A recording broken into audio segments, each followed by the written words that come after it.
You're watching Business Access TV. Business Access. Business Access. Business Access. Business Access. You are watching Business Access TV. Business Access TV. Serious about business. Serious about business.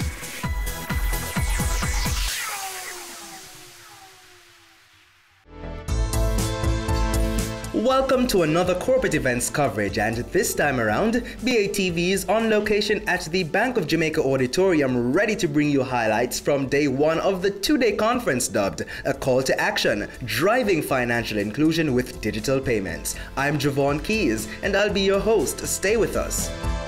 The DBJ is really proud to be associated with this event, with a focus that we have on driving the economy by looking at the role that we all have to play in championing Jamaica through each of our line of businesses, each sector, and each person. It is indeed appropriate, I think, that the theme of this conference is a call to action. Each representative in this room was not invited by coincidence.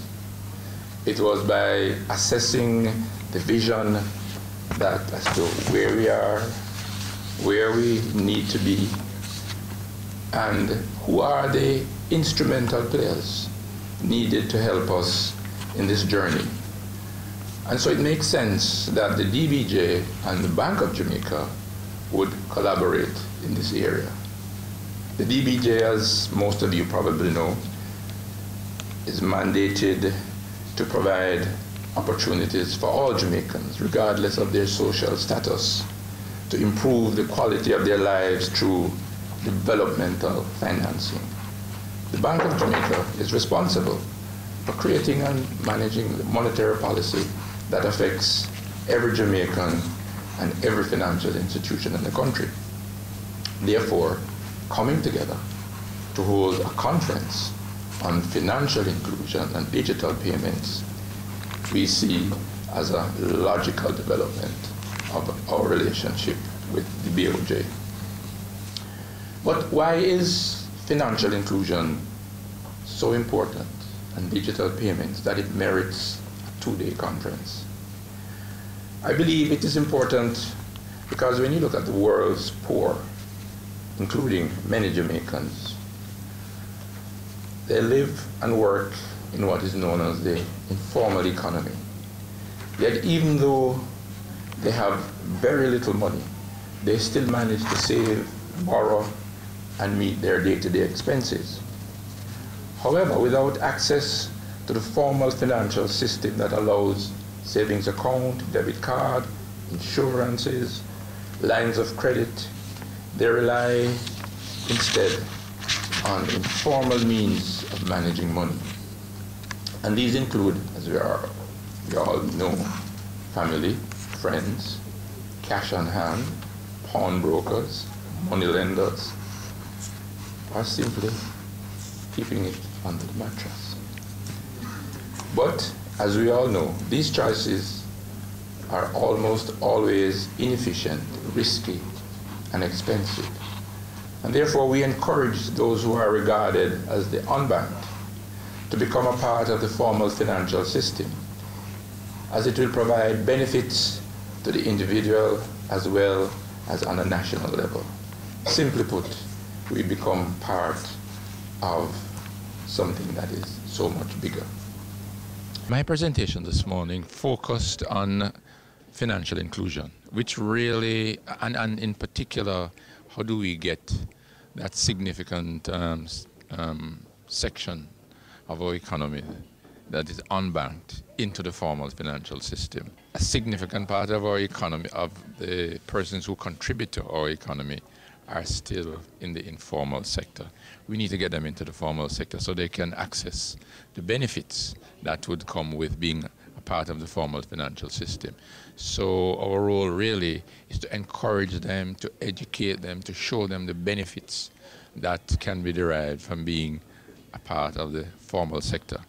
And in so doing, utilize the payment mechanisms that is going to be discussed here today. For example, the whole matter of mobile payments, digital payments, and other benefits that they would derive from coming into the formal financial system.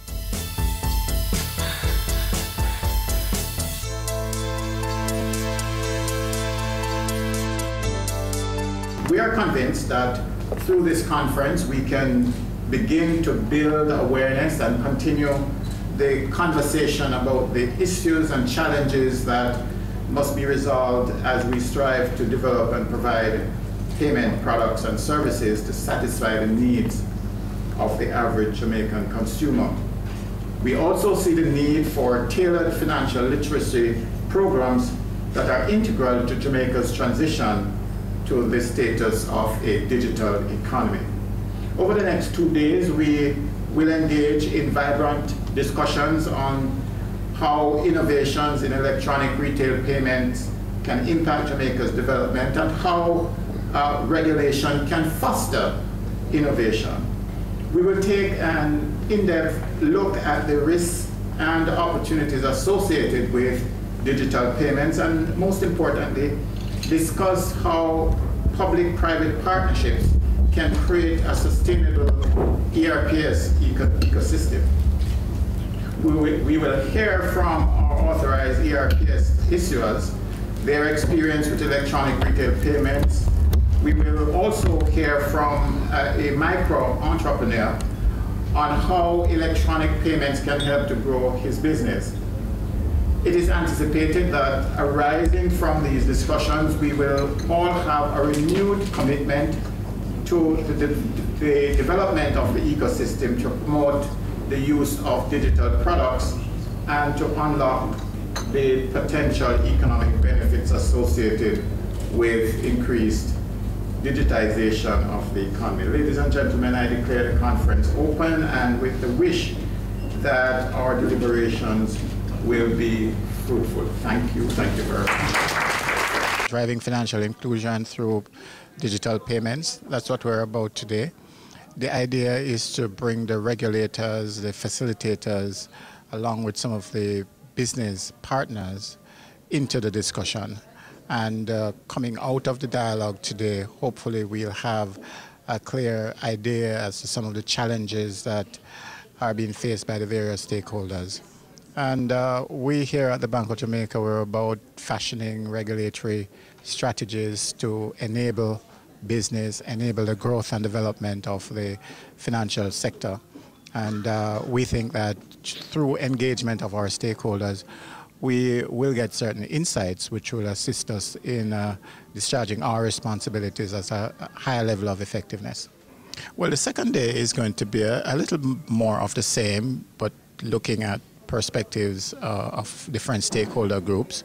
Tomorrow what we want to do is pay a little bit more attention to some of the options, the opportunities that are available as we seek to unlock the growth potential in the sector. I think the major challenge that we face is designing products and services that satisfy the needs of the average consumer. And I think that has to be an area of focus for us. I'm not convinced that the taxi operator, for example, has the products and services that he needs to be more efficient and to reduce his cost. I'm not convinced. And I think that there are opportunities for us to, better serve the needs of consumers such as the taxi operator. And I'm hoping that coming out of the discussions over the next 2 days, that we'll be exploring those, issues. And on that note, we go to a break. Stay with us. Much more after this.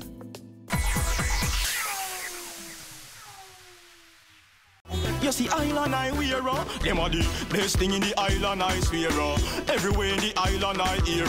Everybody with a eye problem, them a talk about the place name island I wear. Them a say, island I wear. Them a say, island I wear. Everybody with a eye problem, them a talk about island I wear. Island Eyewear offers free eye testing every day, all day, at all locations island-wide. Conditions apply. Island I wear. Everybody with a eye problem, them a talk about island I wear. Are back with another exciting, innovative and inspiring season. It takes a lot of stick-to-itiveness, being consistent and persistent in whatever you're doing. That's the bottom line. Business exists to add value to people's lives. And if we're not doing that, might as well we lock down the store and just call it a day. It's a season Season 3 of Creating Wealth, Mondays at 8 p.m. on Business Access TV.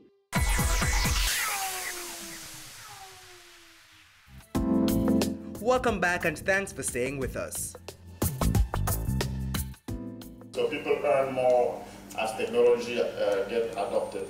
So that's on the macro side, but then there are overwhelming distributional effect of technology. The high school droppers, their real wage hasn't moved from 1963, from the 60s. So what happened with technology adoption is that those who are able to use those technologies are the one who benefit, because the technology is complementary to high skill. Think about powerful computers. You can do programming. Obviously, you program faster. You can run your code faster. But if you have robots are substitute to who? Robots are substitute to low-skilled workers. You still need high-skilled people to program those robots. So in equilibrium, you would have more higher real wage, higher productivity for high-skilled workers, and lower real wage for low-skilled workers. Because the demand for those low-skilled is lower because they get substituted with robots. But the demand for high skill is higher because you need more high skill to program and to actually operate those robots. Now, that's the general perspective on technology. But you may wonder, is this time different? Is the digital revolution different from the previous technological change that occurred? In some respect, yes, but not totally. Yes, because this chart shows you the lag in the adoption of technologies. So if you look at earlier technologies in terms of motor engines, they were slow. The adoption of those technologies was slower. So the digital is faster to adopt, maybe because of the nature of the technology itself. But the reality is that the changes that we've seen over the past 50 years, you may have to double that. You'll be thinking about it 50 years ahead, because technology diffusion is faster.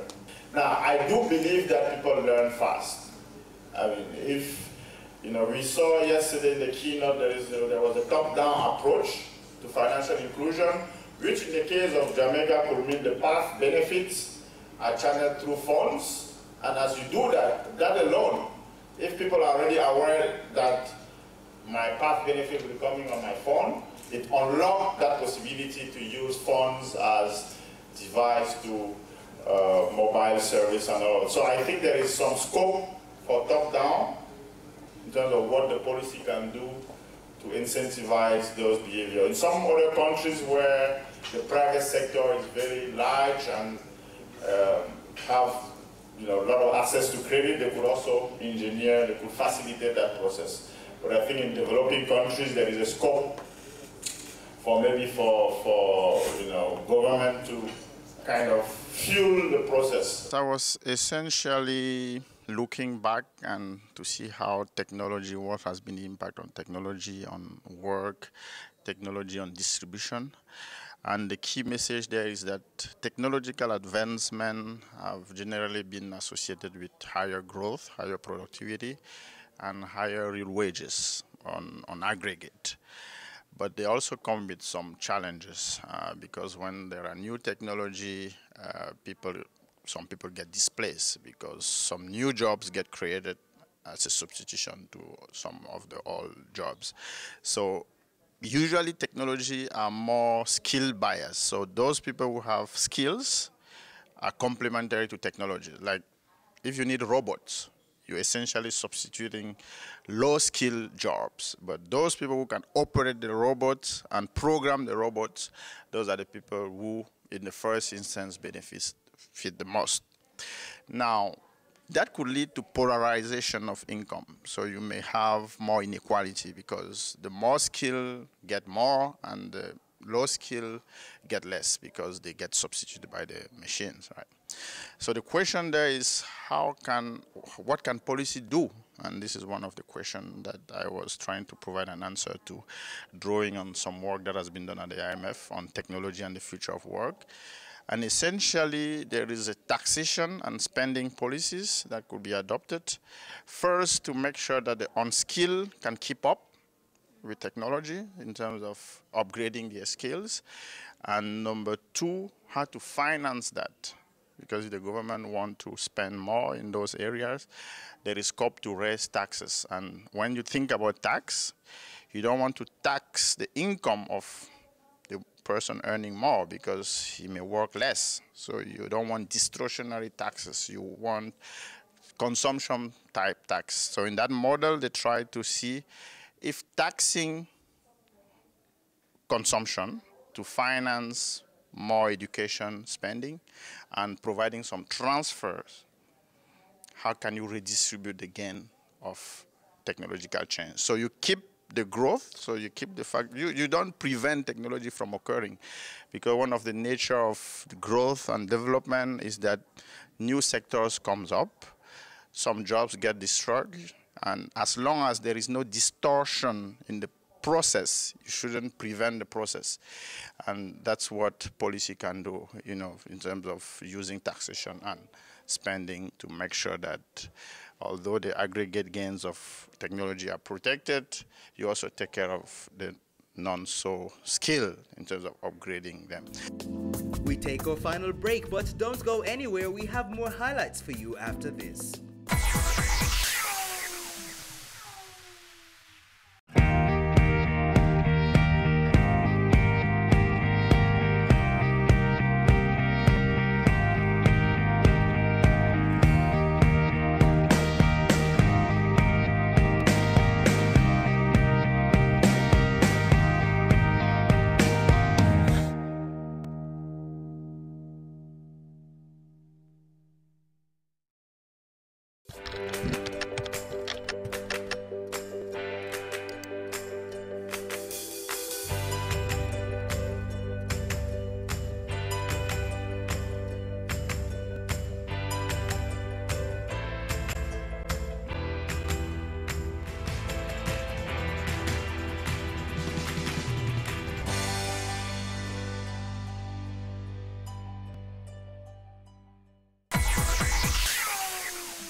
Thanks for staying with us, and if you're just tuning in, we're here at the Driving Financial Inclusion with Digital Payments Conference. Now for more highlights.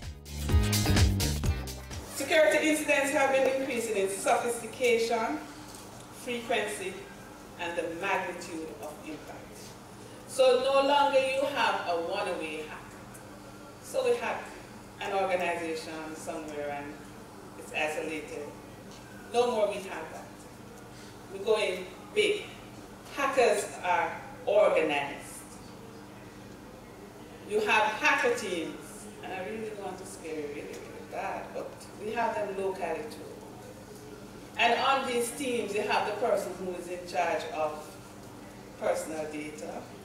You are the technical person. You do the social engineering.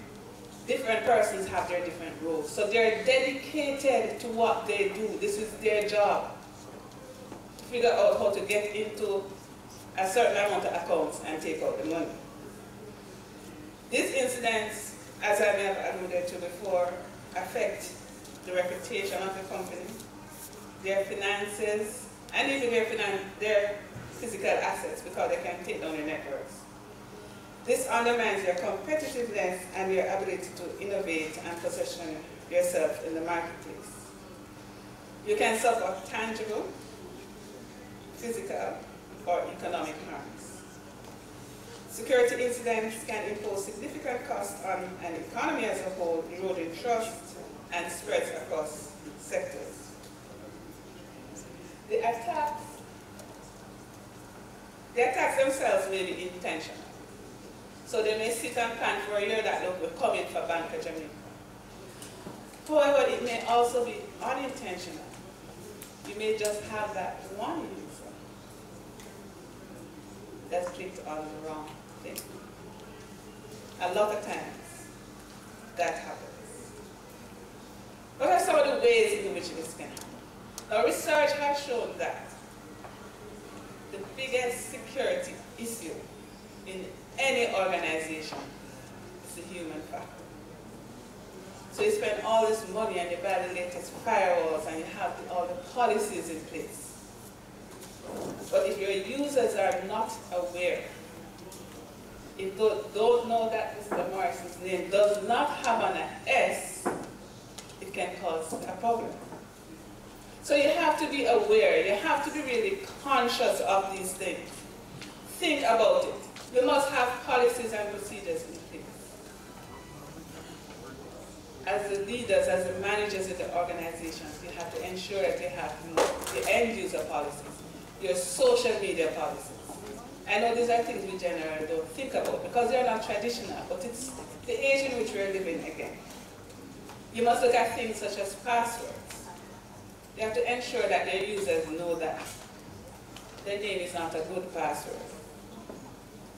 They also need to be aware of the fact that when you give them a set of credentials, it's theirs. And anything happens under those credentials, they are responsible. And always be careful of opening and following links in unsolicited mail. If you don't know the person, like me and the Cyberjutsu person, don't be clicking at them. As much as it may make you feel good, the feel-good factor is what they used to get.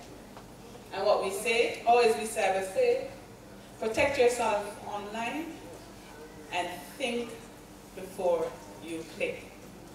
And I've even gone further now to say think before you post, because some of the things that you're posting, they're even more dangerous than some of the things in your phone. I spoke about the need for persons to be aware of the issues that can arise with using online platforms as well as using electronic devices. So we want people to know that while there are good uses, and I did speak to some of the uses of social media in marketing and in promoting a business, there are some risks that exist, and I gave some examples as to how to manage those risks. Companies need to do all that is necessary to protect consumers' data. Why I don't think sometimes they realize that this data that they hold is valuable to other organizations, some not necessarily legal organizations as well, for all sorts of use. And that is what we're trying to get across, that companies need to realize that you're holding personal data and other persons are interested in this data, so it is your responsibility to protect it. When you're using online platforms, when you're using electronic devices, think before you click, think before you post with social media. You need to consider the impact that whatever you post may have, not only on you, but on others. Thinking before you click can save yourself and your organization a lot of trouble. As it relates to a digital world, and as users and consumers increase their usage, and the intention is that as technology improves and increases, then more and more persons should take up the use, especially to do businesses and services. But the direction that we're heading is good, but we also have to think about the negative side of things, in the sense that there are challenges with respect to security aspect of what we do. We do a lot of business online, we do a lot of transaction, point-of-sale services. All of these things, pose risk and threat for the consumers. Criminals are out there, they're understudying and looking at how things move on and progress with respect to businesses, whether it's online businesses and things like that. They can get involved in studying your patterns of usage online. Say, for example, if you pay bills online, if you shop online, normally you'll put your information about your card online, your PIN number online. Criminals can now send malicious software to your smart devices. Once it gets on your devices, these criminals now have access to your information. It dumps things like keyloggers, so when you're ready to put your card number in, they capture that number. It goes as far as turning on your camera system and turns on your audio system. Sounds very scary, but indeed it is so. I'm not here to let persons become paranoid, but becomes aware of the possibilities that are out there. Sometimes you go to point of sale to do your transactions. We have to be careful of the persons that are accepting your debit and credit card, because sometimes they work with the criminal underworld. They get things like skimmers, a similar thing to your swipe when you take it to the supermarket or gas station. Swipes. Criminals are now bringing into the country the fake ones, so that cashiers and persons who are accepting these cards, they will have the fake, what we call a skimmer.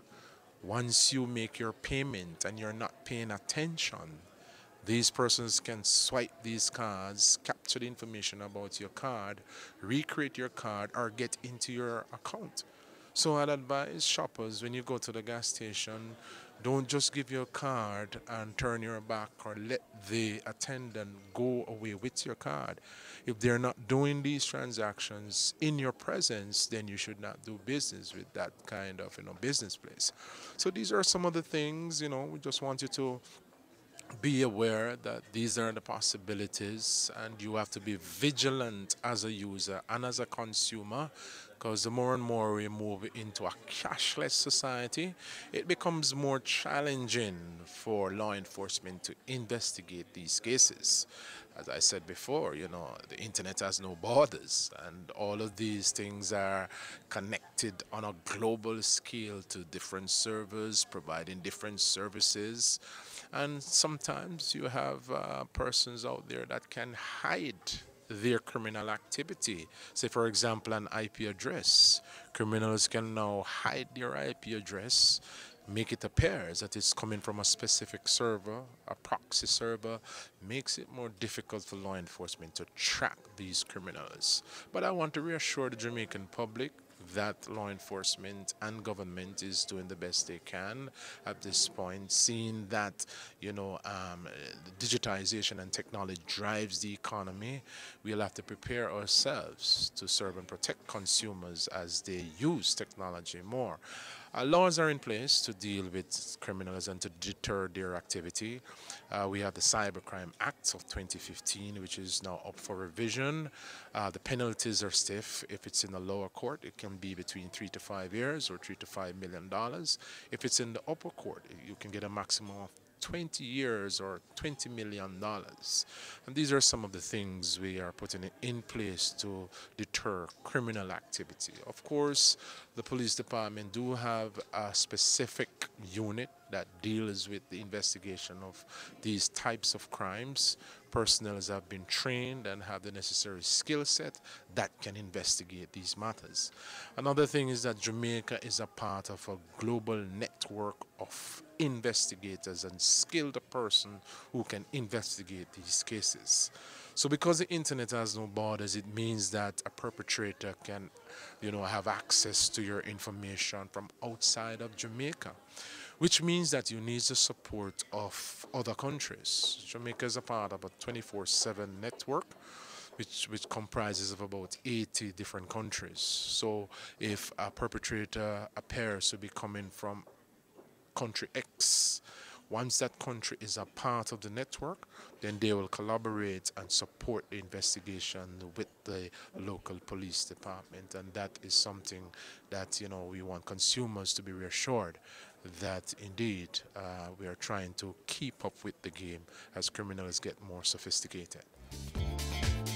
And that brings us to the end of part 2 of our 2-part coverage of the Driving Financial Inclusion with Digital Payments conference. Until next time, I'm Javon Keys, inviting you to stay tuned to Business Access TV, serious about business.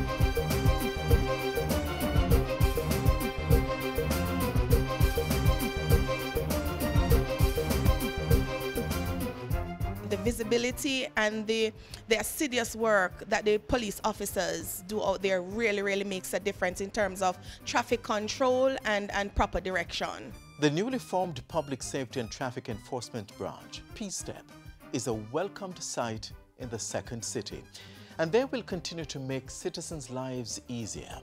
Hi there, thanks for joining us on another edition of Jamaica Magazine. I'm Adrian Atkinson. We have a lot lined up for you, so please stay with us.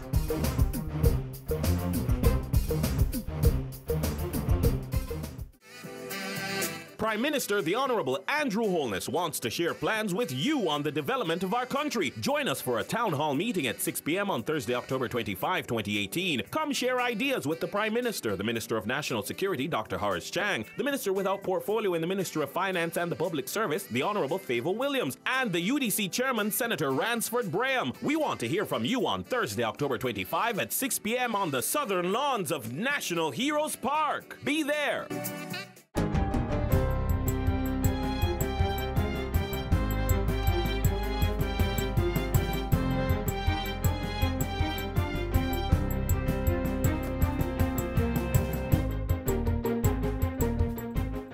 Good day, I'm Theodore Henry, and this is your JIS News for Monday, October 22. Government has received $36.16 million from the government of the People's Republic of China to construct the Western Children's Hospital in St. James. The money will also finance other projects to be agreed on by both countries. Funding is being provided under an economic and technical cooperation agreement, which was signed at the Foreign Affairs Ministry last Thursday. I feel certain that the signing is another positive development and demonstration of the effective and strong cooperation between our countries. And our partnership and friendship requires stronger, healthier, younger generations to succeed and further develop from strength to strength. So, dear ministers, I'm committed to work closely with you to just make the agreements we'll sign today from paper to reality. The 220-bed Western Children's Hospital will be built on the compound of the Cornwall Regional Hospital in Montego Bay. The facility will offer specialist medical care for youngsters up to age 18, complementing the work of the Bustamante Children's Hospital, which offers care up to age 12. Indeed, it will be the only adolescent specialist facility in the Caribbean region. Construction will start by March of next year. Meanwhile, upgrading work is about to begin on the Chapeltown Community Hospital in Clarendon. United States-based entity Push Start Foundation is providing $1 million to execute the project, for which ground was broken last Thursday. The upgrades will include a new minor operating theater, expanded waiting and records areas, and a new laboratory to improve diagnostic services. 4 additional doctors' offices and a second ward will also be built, while parking, electricity, plumbing, and water storage will be improved. Health Minister Dr. Christopher Tufton says this, coupled with recent renovations in the amount of 23 million Jamaican dollars, will double the hospital's bed capacity. Preliminary figures indicate that Tax Administration Jamaica, TAJ, surpassed the revenue collections target for the second quarter of this fiscal year. For the period July to September 2018, TAJ collected $75.2 billion. That's 4.8% more than the $71.7 billion target. That has pushed year-to-date collections to $153.1 billion, 2% above the September projection of $149.8 billion. As a result, Tax Administration Jamaica is on track to exceed the annual target of $320.8 billion. This performance continues the positive trend recorded over the last 4 years, which TAJ attributes to its continued focused compliance strategies. The Senate has joined the House of Representatives in approving an extension for the state of public emergency in St. James. It keeps the security operation in effect until January 31 of next year. Leader of Government Business in the Senate, Minister Kamina Johnson-Smith, says the extension seeks to secure the gains made and ensure their sustainability. It is the advice of the security forces, the heads of the security forces, that we are not yet where we need to be. While we've made inroads, the threat to public safety is sufficiently clear to justify the constitutional requirements of the proclamation. Senator Johnson Smith pointed out that between January 1 and October 15, the St. James Police Division reported reductions of 67% in murders and 53% in shootings when compared to the same period in 2017. 70% of murder cases were cleared up for the January 1 to October 12 period, double that of the clearance rate in the same period last year. During the state of emergency, the security forces have the power to search, curtail operating hours of businesses, restrict access to places, and detain persons without a warrant. And finally, a website to assist teachers, parents, and students prepare for the Primary Exit Profile PEP is now fully operational. Education Minister Senator Ruel Reid provided that update during the recent post-cabinet press briefing at Jamaica House. The URL is www.moey.gov.jm/PEP. We encourage our parents, teachers, and students to visit the site and make use of the available resources. Senator Reid says the Education Ministry has also provided schools with practice items, registration manuals, sample test booklets, and other materials to help them prepare. He says government is moving ahead with the scheduled implementation of PEP. The Primary Exit Profile has replaced the Grade 6 Achievement Test, GSAT, as the National Secondary School Entrance Examination. And that's it for JIS News Today. I'm Theodore Henry. Thanks for watching.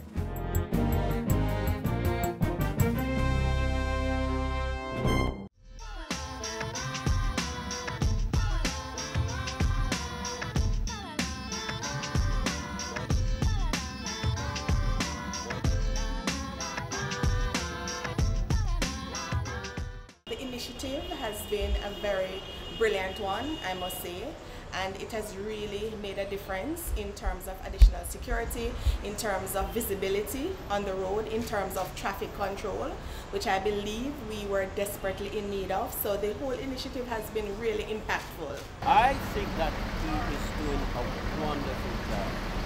This is what Montego Bay needed a long time. There are 2 lanes in the mornings there, and when the police is there, and it's sometimes 3 lanes, and when the police is there, the traffic flows freely.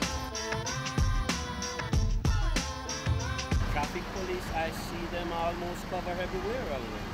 I saw them on St. James Street, I saw them on Howard Boulevard, I saw them out at Gloucester Avenue. The traffic and the people was a little bit difficult to go through. So sometimes we have the police around, sometimes a little bit easier. So everything is around. It's pretty good, you know. I like it. You know why I like it? Because you can see the police from far.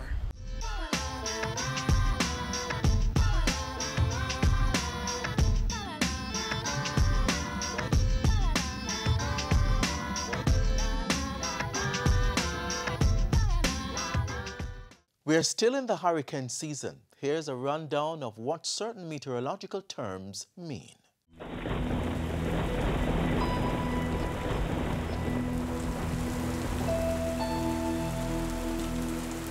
Every month of the year, there has been in our history some incidents of flooding that has taken place in some aspect of the country.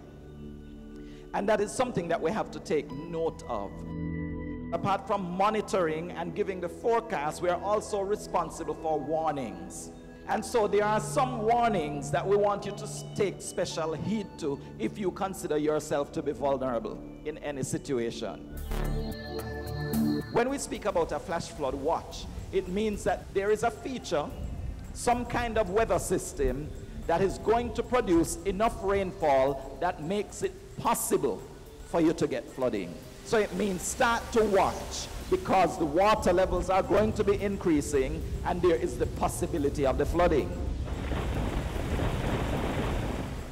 Now, if we start to see that in some area flooding has started to occur, or if we believe that the flooding has been so close to an area that it is going to happen in that area in a short space of time, we will escalate that flash flood watch and refer to it as a flash flood warning. So when we talk about a flash flood warning, it means not only that the flooding is possible, but the flooding either has already started to happen or is going to happen in a very short space of time because it is very close to that area. So it is important to know what the watch means as opposed to what the warning means. Usually with the warning, we will not only issue a warning, but we will also tell you what kind of actions are important or what you should not do, like do not go through flooded waterways because it could pose a risk to your life and to your property.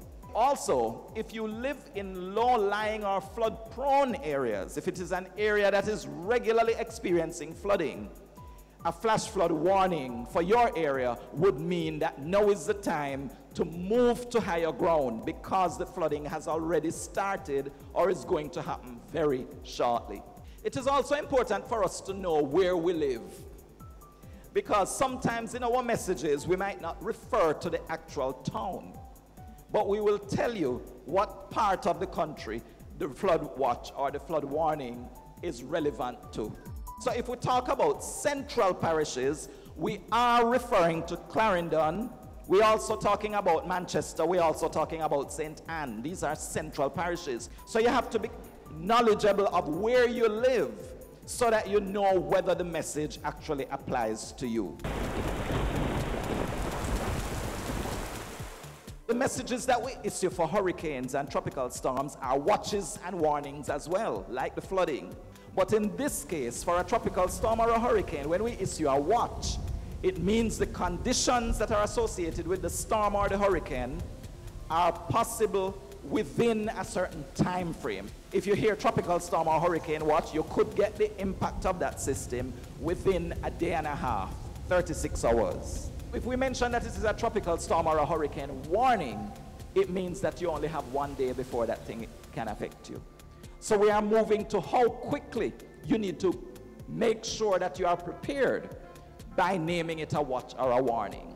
So the watch is the first level of the alert that there is something that is likely to affect you. But when we move to a warning, it means now is the time to batten down because you most likely are going to experience that storm or hurricane. We might have a tropical wave, which is the least of them, in that it can still cause a lot of rain and it can still cause flooding and devastation, but it will not have very strong winds associated with it.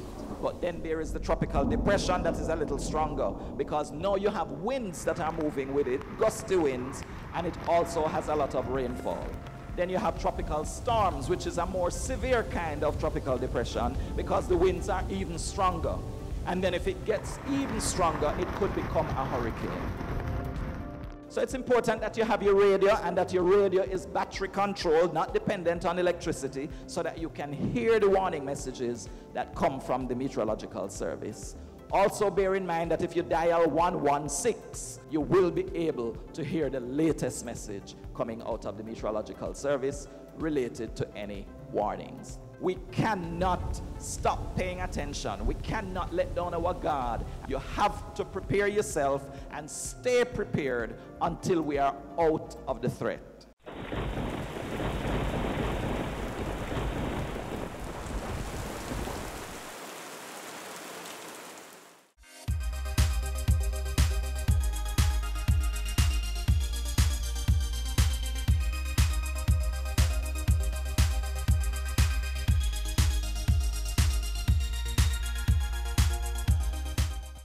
Catch up on your Jamaican musical history with this next feature. Relax, man, we'll soon get there. In fact, we are here, the Institute of Jamaica. This is where we're going. What is this, Grandpa? When you go in, you'll see. Come on, let's go. Oh, where's a carry some place where me no want go? You say you want to be a musician? Well, you have to come here. Let me show you where the music is coming from. Step inside.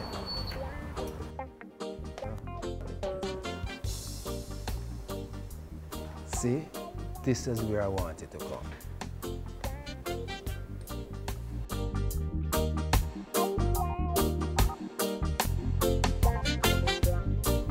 see how far Jamaican music coming from, Kadim?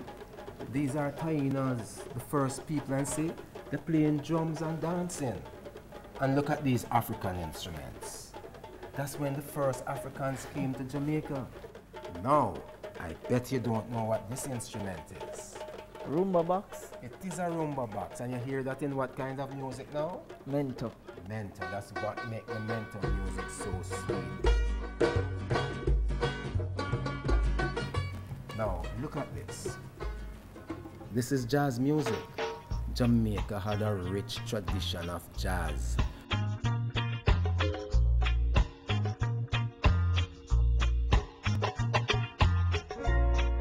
Coming right out of Alpha Boys School, you see it? Right after jazz, the same jazz musicians were playing R&B. I found my thrill. That came from America. And when the R&B dried up from America, then they started making Jamaican R&B.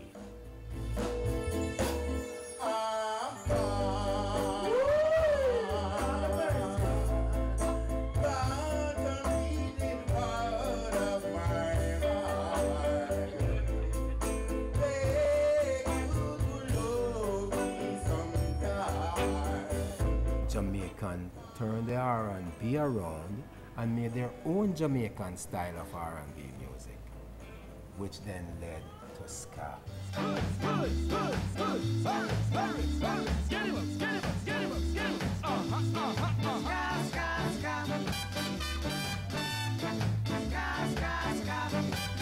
It was the beginning of independence. Ska was looked upon as the new sound of Jamaica. We find in our own identity, not following the American R&B or the ballad or the middle of the road kind of music that was coming from North America and Europe. And so it was very nationalist in its outlook and output. Gather together, be brothers and sisters, we're independent. Join hands to hands, children started to dance, we're independent. Oh, peace and blue. The Lord is still with you. God bless, no one curse. Thank God I'm not the worst. Seems like the music always speak about social issues. A lot of the music is about social issues. After all, life is music and music is life. After ska, you got Rocksteady. Rocksteady, the rhythm, the ska still continue, but the bass rock. And the guitar and the piano, ska same way. But the bass, the emphasis on the bass, so yeah, fall back on you. Well, it looks as if we can hear music here.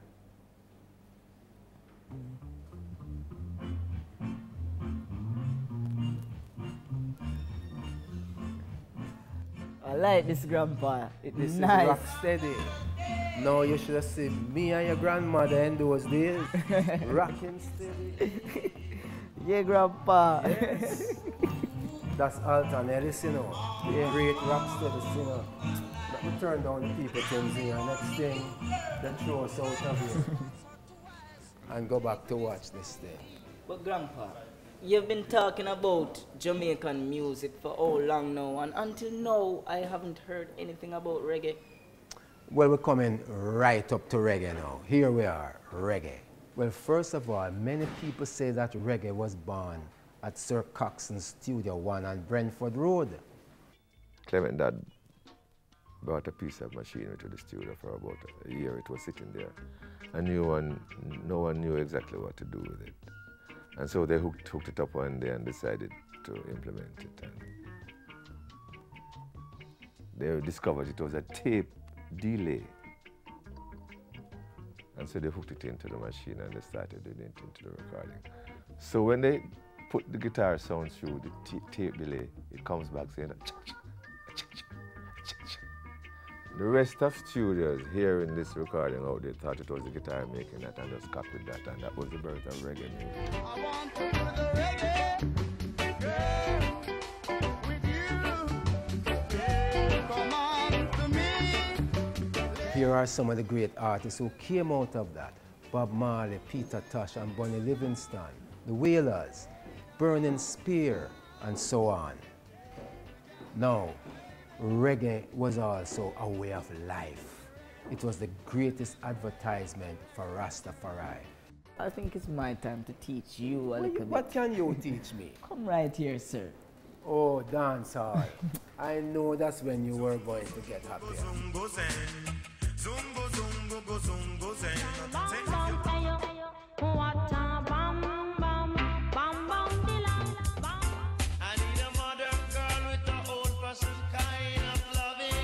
It was just a little bit different in the 80s where you have more artists that come and you have to compete with artists like every day, and the dancehall vibes. When you go into the dance hall, you know, you have to just hold the mic to get a bus.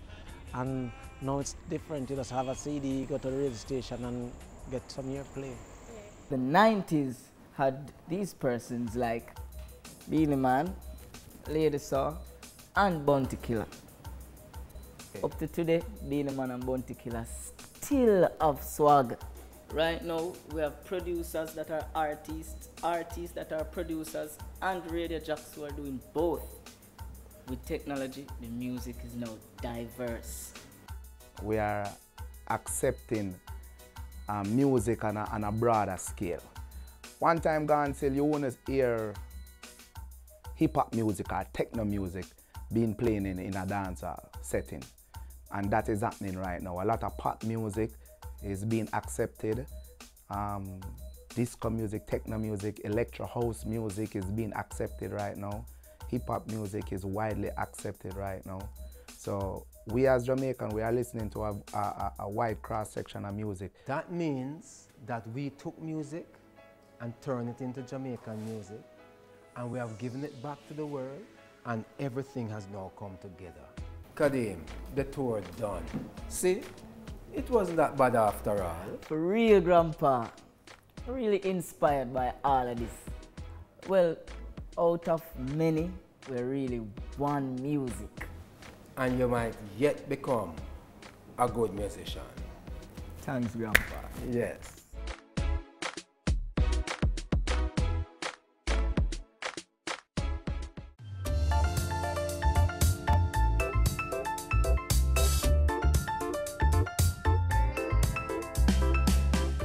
Is the birthplace of the island's first Prime Minister. It was once called St. Sophia and is sandwiched by Westmoreland and St. James. Come on a tour of this parish.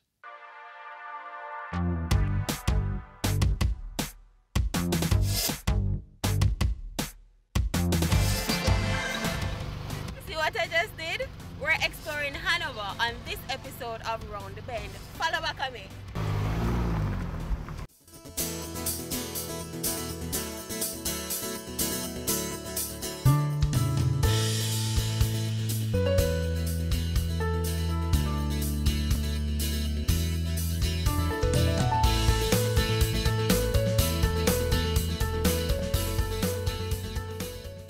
Most Westmorelites would want to claim here, but according to the MAP, right here so, is Hanover. But then again, you know, they might have a point, because back in 1725, parts of St. James and parts of Westmoreland built Hanover. But for more of that, visit jis.gov.jm. We have so much more for you. Stay with us.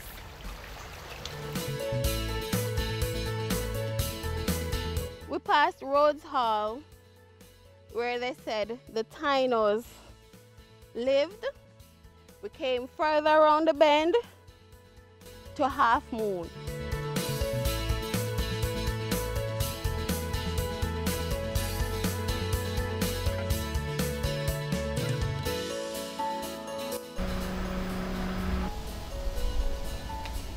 And now we're here at an old sugar estate that has a windmill that dates back to the 1600s.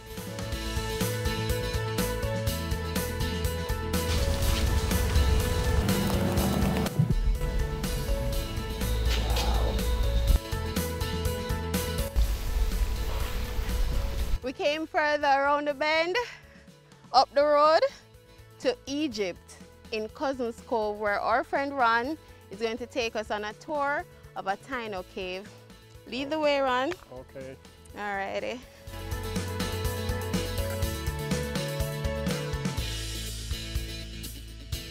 This is a cave that used by the Tainas and also the slaves. They use it for a place of worship and their hiding place. These markings that you see on the wall here, these are people that used to work inside here after slavery, taking out the bad guano. So people used to keep record of their work. This cave goes about a quarter mile that is easy to walk. Did you find any artifacts from the Taino days? We find some of their tools. We find a couple of bones and stuff like that. Inside here, they take all the stuff that we have found in here. They take them to the museum in Lucid. The museum was closed and the artifacts moved to the National Gallery West. But since we're here already, we just took a look around. Hanover is the second smallest parish behind Kingston. It is also the second rainiest parish on the island. You see the skies already?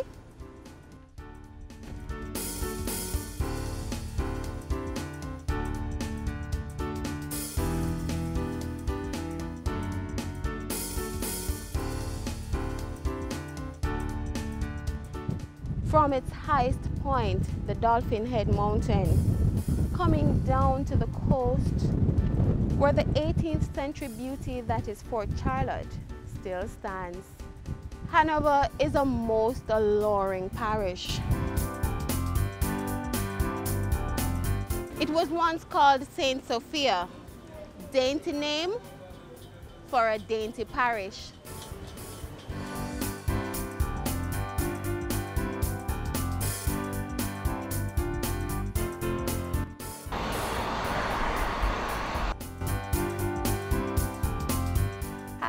Mrs. Taylor. Welcome. Thank you for having us. Yes. You know why we're here. The ruins. Exactly. Well, this is an 18th century building that was actually owned by some cane farmers. Okay. And his name was Mr. Blagrove.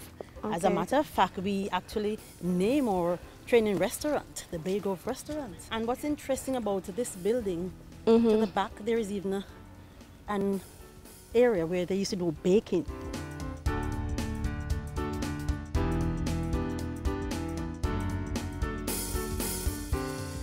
Not too far from here is the Trial Great House that has 19th century artifacts. Oh boy, I can see why they give it the second rainiest parish on the island. Rain, rain, rain, go away.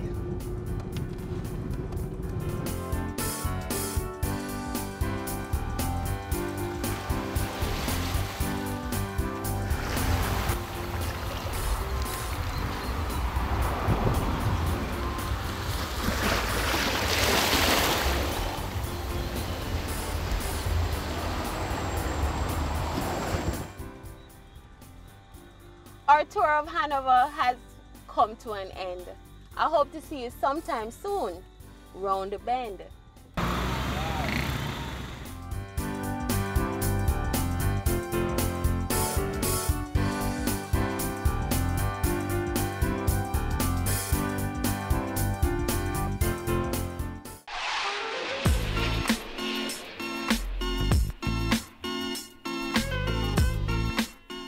And that's our show. Continue watching Jamaica Magazine for other parish travelogues.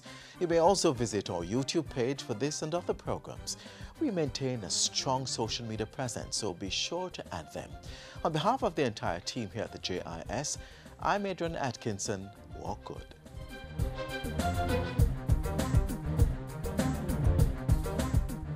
This has been a production of the Jamaica Information Service, the voice of Jamaica. My name is Levon Flynn, and you're watching Business Access TV. Serious about business.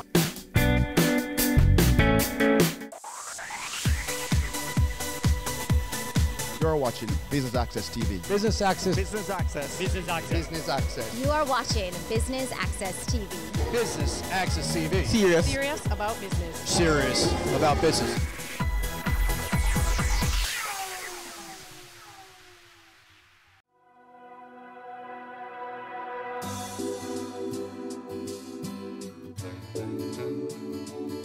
Phosphorate, in partnership with Nexans and Siemens, brings to you Jamaica's largest electrical expo, and Business Access is here today for a two-part coverage. I'm your host, Amita Prasadweb, and thank you for tuning in. Please stay tuned for highlights.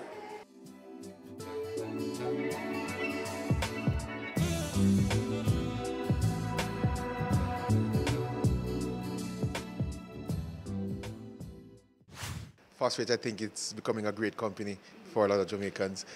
We started just about 25 years ago when we had only 2 persons.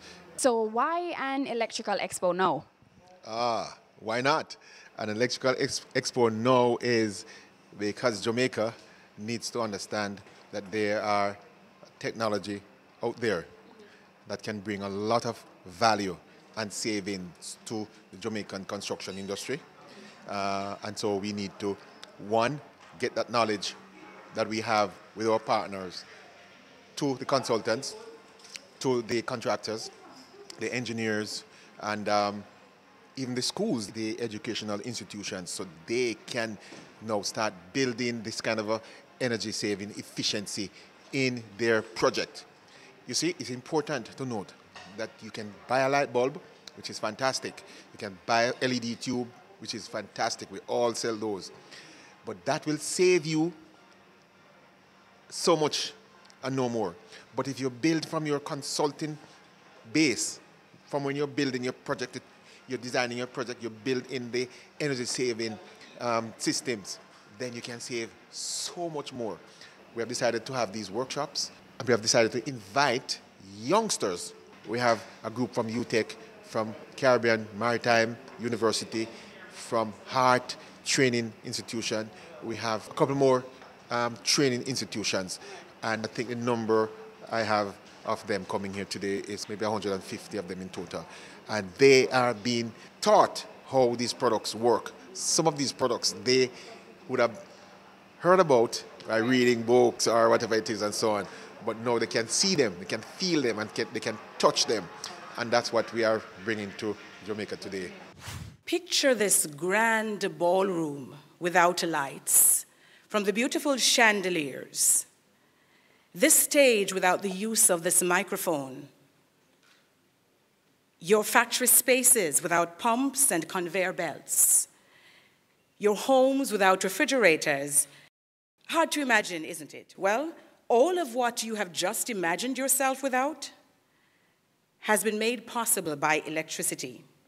And that is what we celebrate today at this, the inaugural Electrical Expo, being presented by Phosphorate Company Limited and their partners Nexans and Siemens.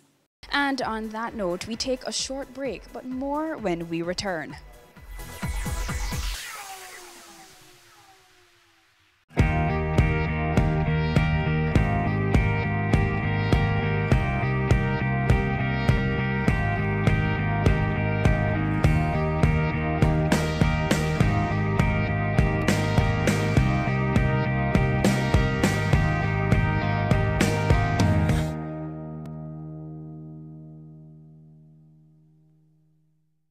As the end of the year draws nigh and the celebrations begin, let us add some magic to the festivities with our BATV Christmas mix. Why settle for blah when you can have fa la la la la? 60 advertising spots, 10 cross spots. This $1.6 million package is all yours for only $45,000. Don't wait. Contact our sales team today and take advantage of this incredible offer. Our gift to you. BATV Christmas Mix. Offer valid until December 31, 2018. We are back with another exciting, innovative and inspiring season. It takes a lot of stick-to-itiveness, being consistent and persistent in whatever you're doing. That's the bottom line. Business exists to add value to people's lives. And if we're not doing that, might as well we back down the store and just call it a day. It's a season 3 of Creating Wealth, Mondays at 8 p.m. on Business Access TV. There's only one recommendation for funding that is ever going to come from me, and that is funding from a bank. This is the cost to build, and it includes every nail and screw for the building. Our motto is building communities, building a nation. Get in the know with the world of real estate with Business Access TV's Home Sweet Home, Sundays at 4:30 p.m.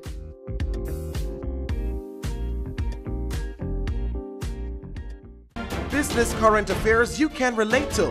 Frank, credible discussion. On point with Kalila Reynolds and Dennis Chung. Dissecting the issues, offering solutions to Jamaica's challenges. On Point, Thursdays at 8 p.m. on Business Access TV.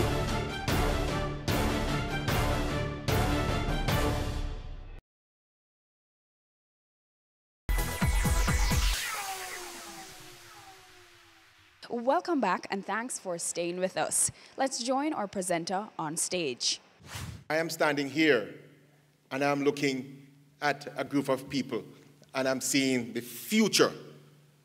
And I'm saying this is exactly what we want to influence, the future. You look very well and we are very happy to have you here this morning. This Expo 2018 features industrial electrical products.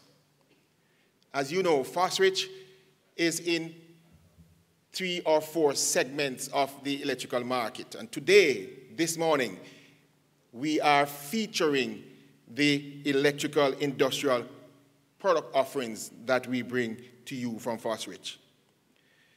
This expo also includes exhibitions and workshops. So what you will see around you are products that we do offer here at Fosrich. And then we will have workshops throughout the day at various locations, maybe 4 locations. We'll have workshops where you can ask your questions and you can get answers for whatever you are interested in. We have a responsibility, we think, to bring the best innovation in products that meet the need of the market in Jamaica, and that's why we are here. We will also demonstrate how these innovations can positively impact the building, construction, and the energy sectors of our country. For example, today Siemens will display some of their serious innovation products. A number of drives and contactors, and there is also a very, very interesting launch that will take place by the Siemens team today. The first time this product will be launched in this side of the world will be launched here in our expo. And so the soft starter workshop is one that I think a lot of the engineers and technical persons can't miss. So we are looking forward to that from the Siemens team. We are partnering to bring great results to Jamaica. And so we create strength, we enhance knowledge, and we drive towards results as partners.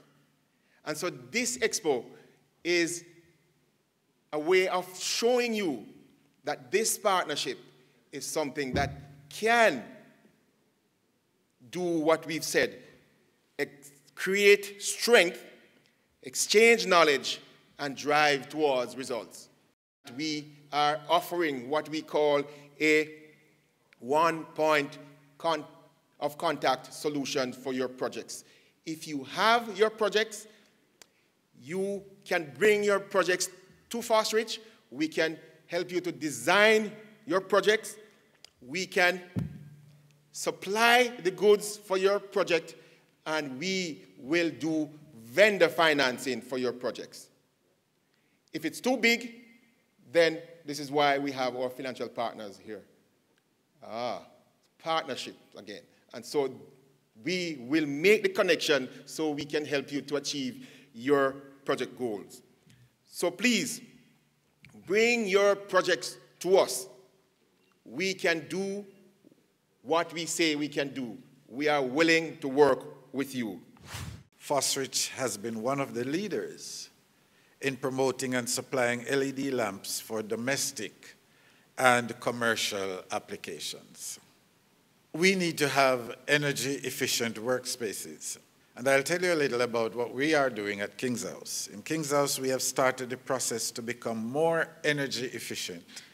Last year, we changed out all incandescent bulbs to LED. This has been done for all our exterior lamps and floodlights, as well as interior ceilings and wall light fixtures. Whenever air-conditioned units have to be changed, they are replaced with inverter units. All of the new kitchen and laundry appliances have Energy Star rating. Our computers and other office equipment go into energy safe mode when they are not in use. Stickers and posters are prominently displayed in offices to remind staff to be energy conscious. Solar panels are installed on the roof of the main building, and the garden lamps are also solar powered. 4 years ago, the Ministry of Science, Technology, Energy and Mining, MSTEM, applied tinted window film to the panes and windows in the main building and the administration block. This has helped to reduce cooling costs in the buildings. These initiatives have resulted in significant savings in our electricity bills. I think, ladies and gentlemen, that householders, persons in the building and construction industry, the electric companies, power producers, civil society in general, and the government have acknowledged and are very aware of the importance of energy efficiency and renewable energy in reducing energy costs. This will bolster the economy and contribute to a healthier environment. I hope that the exhibition and workshops at this expo will expose the Jamaican market to the innovative products that Fosrich can offer through its international partnerships. If last year's expo is anything to go by, participants will be in for an eye-opening exhibition of products and informative workshops as the company celebrates its 25th anniversary this year. It is with great pleasure, therefore, that I declare Electrical Expo 2018 open. Thank you. We take our final break, but don't go anywhere. We have more highlights when we return.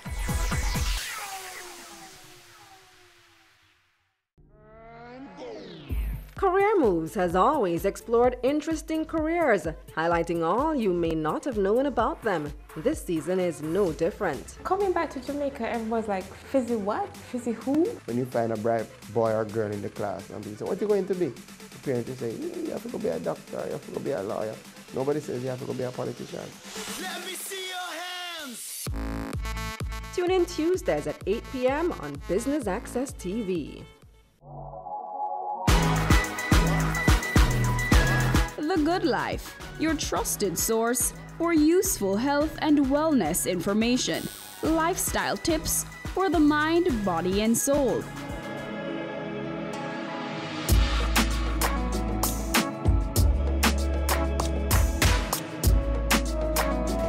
Tune in Tuesdays at 8:30 p.m. on Business Access TV. It's season 12, and Wealth Magazine Business Access is here to keep you business savvy. With an impressive mix of some of Jamaica's most inspiring business moguls, we continue to keep Jamaica informed, empowered, and ready to dominate. Tune in Sundays at 5 p.m. only on BATV.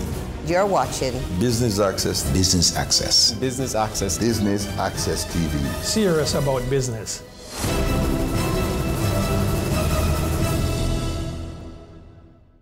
As the end of the year draws nigh and the celebrations begin, let us add some magic to the festivities with our BATV Christmas mix. Why settle for blah when you can have fa la la la la? 60 advertising spots, 10 cross spots. This $1.6 million package is all yours for only $45,000. Don't wait. Contact our sales team today and take advantage of this incredible offer. Our gift to you, BATV Christmas Mix. Offer valid until December 31, 2018. Thanks for staying with us. If you are just joining us, we are here at the Electrical Expo. Please stay tuned for more highlights.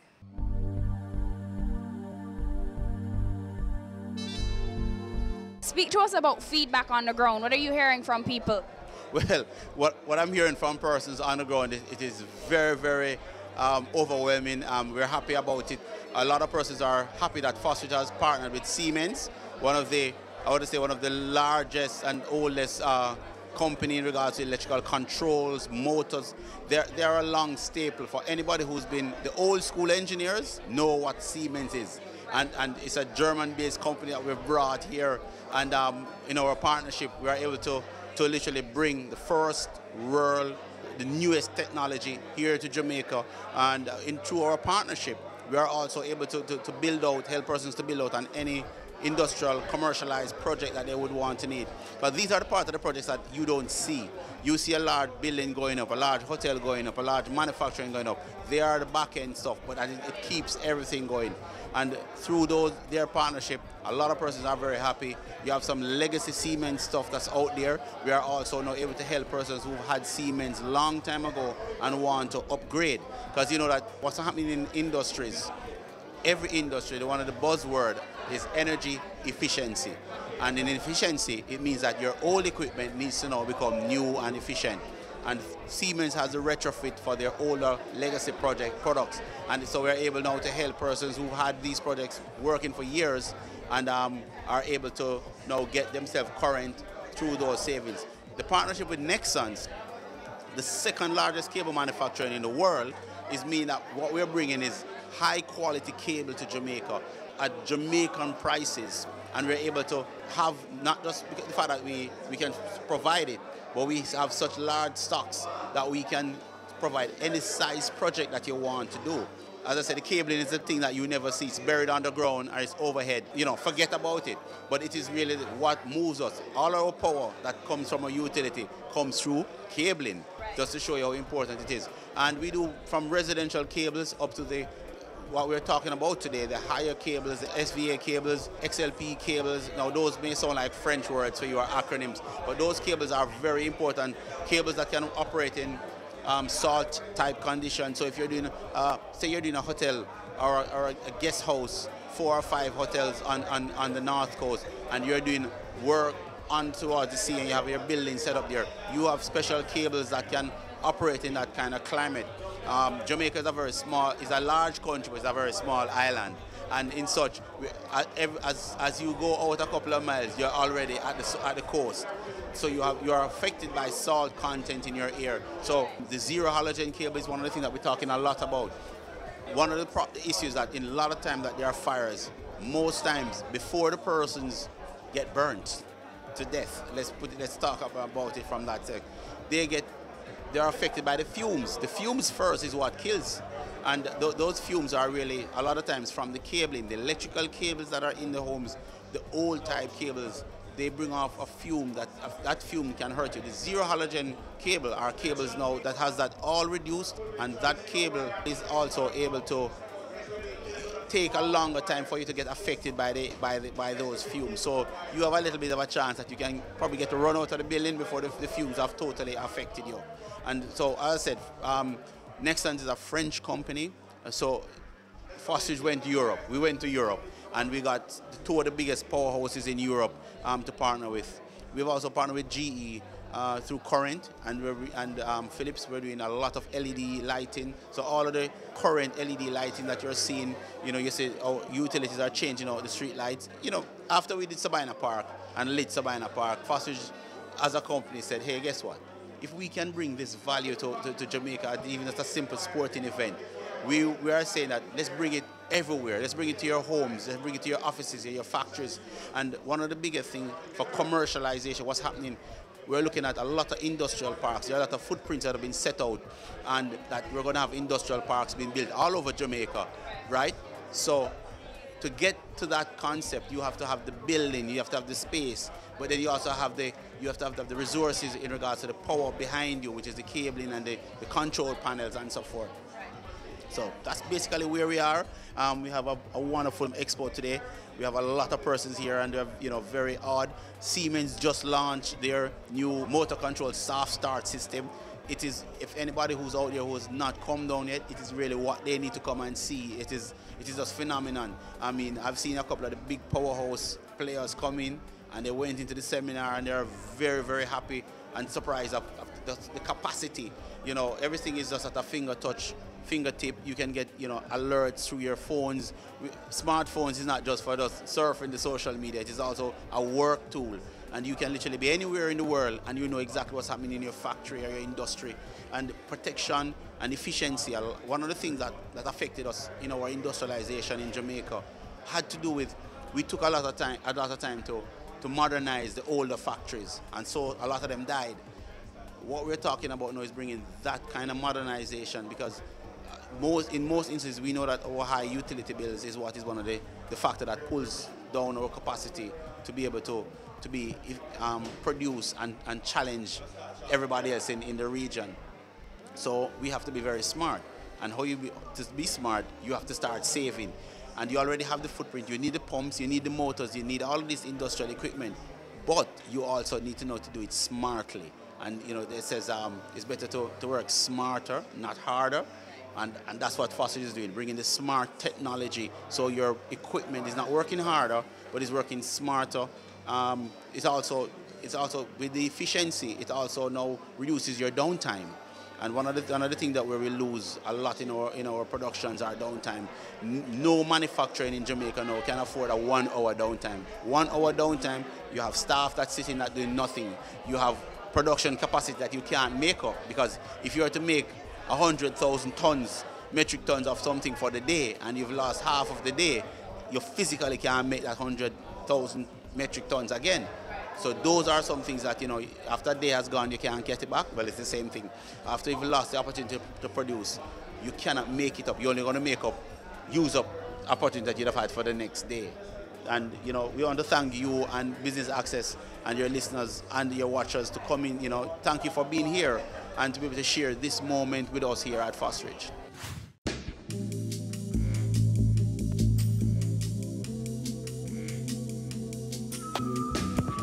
What most persons know in Jamaica are breakers and panels. And if you're in the industry, we have some samples of some of the Siemens products that we stock. Now, we have a wide range of breakers that we literally keep in our stock. We have molded case circuit breakers, and these ranges from as low as 15 amps up to 1,000 amps. Now, these are what you're using in your various power line panels, your disconnect switches for your generators, and these are available in various wattages and various amperage and voltage based on the capacity. Different lug connections. There are different types that are available. We have the Siemens lines of these are their transformers, and we do the full range. We stock anywhere from 5 to 40 kVA transformers in various voltage scenarios, 415, 440 volt.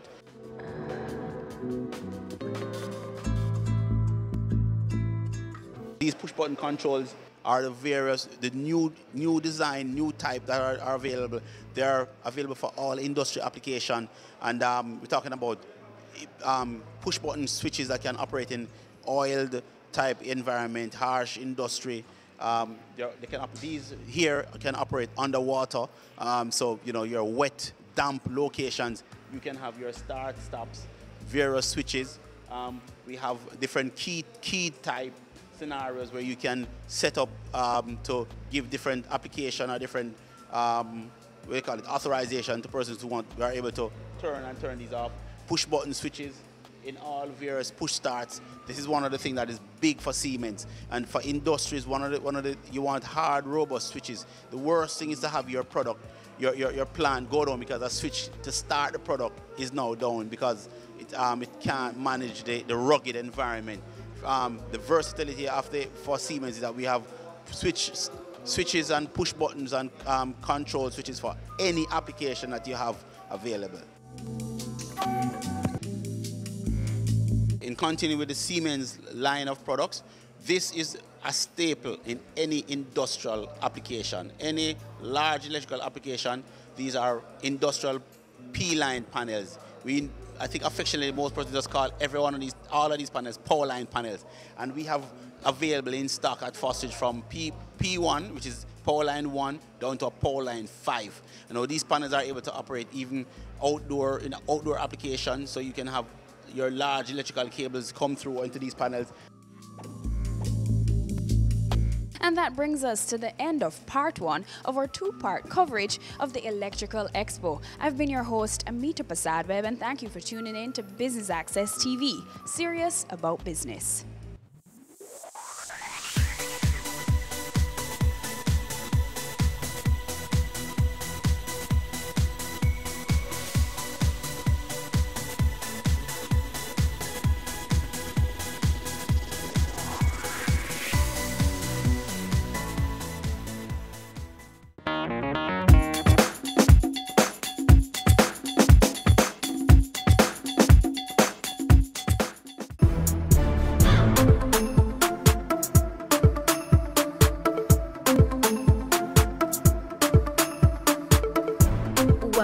Afrotherapy Hair Care Center.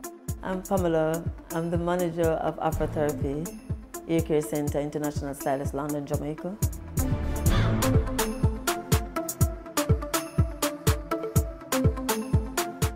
We do kinky twists, we do braids, we do two-strand twists, we cane roll, we do everything in natural hair. With stylists exposed to years of hair care experience, you can be guaranteed superior service for all your hair care needs. We deal with all type of hair, not just only locks or natural hair. We deal with everything. We do also relaxer hair. We do ear cut, we do Caucasian hair, and treat the hair. If you have damaged hair, we can repair it. Or if the condition is bad, we refer to a dermatologist, and the consultation is free. Interested in dreadlocks? No matter the type or length, Afrotherapy Hair Care Center has a service for you. We do start locks, we do instant locks, and we do lock extension. And we also do, locks, so we color the locks, then we treat the locks, then we do build-up remover, because sometimes they have build-up on them here, where they're using the wrong product on the hair, so we do build-up remover. And with every locks, if they come in to do a lock style or to interlock them here, we always give them a treatment, complementary treatment with that. Yeah man, Pam, I always love how my ear looking every time I come to Afrotherapy here. You see me, I say, get my ear done proper and it just clean. Really ear stylist, Come check Pam. Before, during, or after getting your hair taken care of, head over to the nail station for all your nail care needs. We do nail services.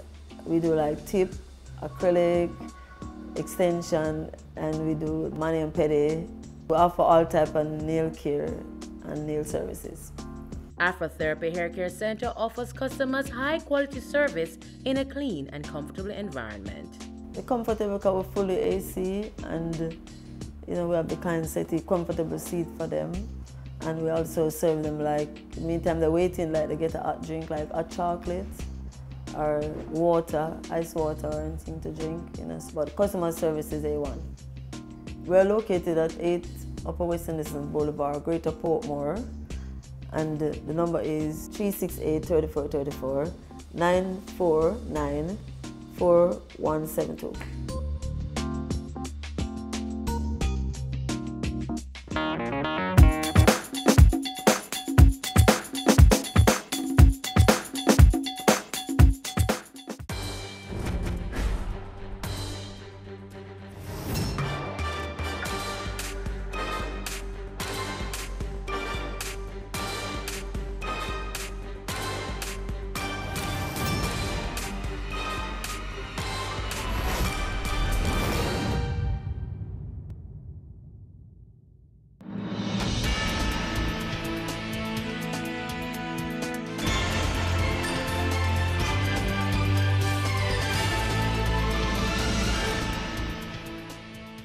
Good evening and welcome to BATV News. I'm Kalila Reynolds.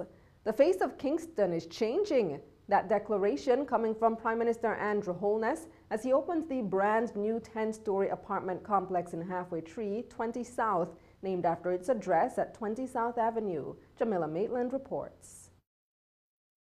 The Prime Minister says the billion-dollar investment is part of the city's changing skyline. At 10 stories high, 20 Southwest is the tallest residential complex in Kingston. But Mr. Holness says they're now receiving requests for 20-story high-rises. Mr. Holness says the government has received several requests for residential and commercial construction for Kingston at the St. Andrew. He says they're working to reduce lengthy approval times, which affects project timelines. So this got approval for 10 stories. If you just look out across the road, you will see one that is coming up. There are requests now for 20-story buildings. There are requests for far more comprehensive development, residential and commercial developments together of a grander scale. So within short order, the face of Kingston could change fundamentally.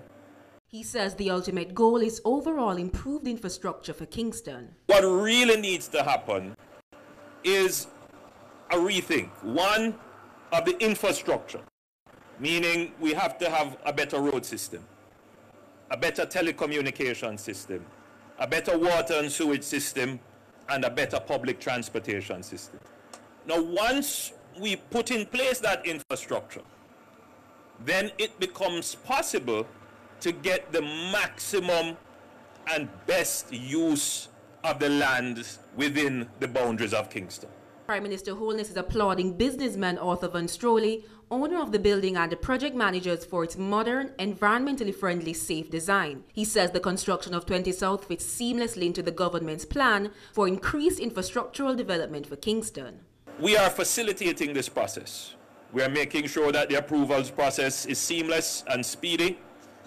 But we are also ensuring, with the new Building Act, that these buildings are safe, that these buildings are built and that they adhere to the highest standards, because we always have to pay attention to the area in which we live. We are hurricane prone, we are close to fault lines, and natural disasters happen quite, unsuspectingly by surprise, so we have to be prepared. And I know that this building has met all the building requirements. It's a safe building.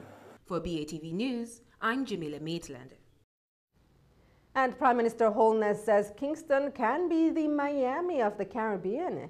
He says as the government seeks to develop Kingston into the best city in the Caribbean, infrastructure and safety and security continue to hold the country backwards. He was speaking at the opening of the 20 South real estate development over the weekend. Here's more. Prime Minister Holness says if the country improves its infrastructure and reduces crime, not only will Kingston be the greatest city in the Caribbean, but will arguably rival Miami. We have the culture to do it.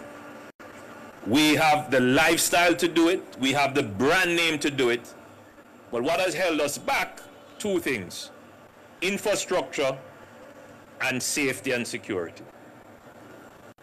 If we are able to conquer those two obstacles, then Kingston would be a far more vibrant city than, let's say, Miami. Kingston would be the place where people would choose to come and live, work. He says whilst construction and infrastructure have improved, crime still poses a major challenge to investors and the economy. He says people should feel secure not only in their homes, but also on the streets. When you invest in a facility like this, people don't want to feel that they're trapped, that this is just an oasis and around it is a desert. People want to be able to come out of these lovely places and walk around Kingston and enjoy Kingston. But they want to know that they can do so and feel safe. So the government is working very hard to make Jamaica and Kingston a safe place. Mr. Holness says the government is working on creating an environment free of crime with the best infrastructure. He says by 2022, Kingston as we know it will change. Within 5 years, we would have made an impact on the stability of the macroeconomy, improving the infrastructure, bringing it up to world-class levels, and making a significant dent on the security front. Once we get all those three things aligned, within 5 years, the skyline of Kingston is going to change. Because one thing we are certain of is that the money is right here in Jamaica. For BATV News, I'm Jamila Maitland. Tax Administration of Jamaica, TAJ, collected more than it projected for the second quarter of the 2018-19 fiscal year. The TAJ says this puts them on track to exceed this year's target of $320.8 billion. Sashana Small has more. For 4 years, TAJ has been on a positive trend with revenue collection. Preliminary figures for the second quarter of the 2018-2019 fiscal year show that the TAJ surpassed the collection target by nearly 5%. For the period July to September 2018, TAJ collected $75.2 billion after setting a target of $71.7 billion. This has brought year-to-date collections 2% higher than projected. Year-to-date collections now stand at $153.1 billion, up from $149.8 billion, which was projected on September 30. The TAJ says these results are because of their continued focus on compliance strategies, which began last financial year. These compliance efforts include closer monitoring of arrears, which was facilitated through the Revenue Administration Information System, RAIS, and the mandating of all GCT taxpayers to file their returns online. It was also due to the continuation of education campaigns by the TAJ to inform taxpayers of their rights and obligations as well as provide tax information and assistance. These strategies include seminars, workshops, sensitization sessions, and speaking engagements. The TAJ is also reporting that the personalized E1 and 1 and E1 spot sessions are working, as the authority had an almost 100% GCT e-filing compliance rate for the taxpayers mandated to file their returns in this manner. In the meantime, TAJ says it will continue to use all the avenues available to encourage and foster voluntary compliance through moral suasion. However, it says tax evaders will be aggressively pursued through intelligence and enforcement actions. For BATV News, I'm Shoshana Small. And when we come back, we'll show you Guardian Group's new investment. This and more after the break.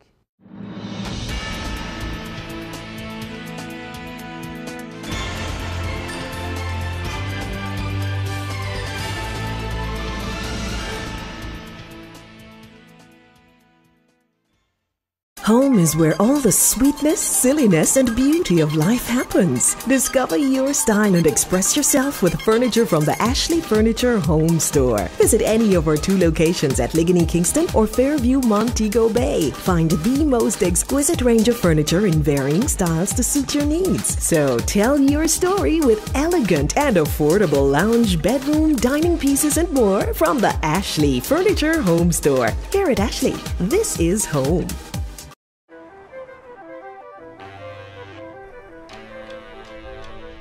The Nissan X-Trail with All-Mode I technologies.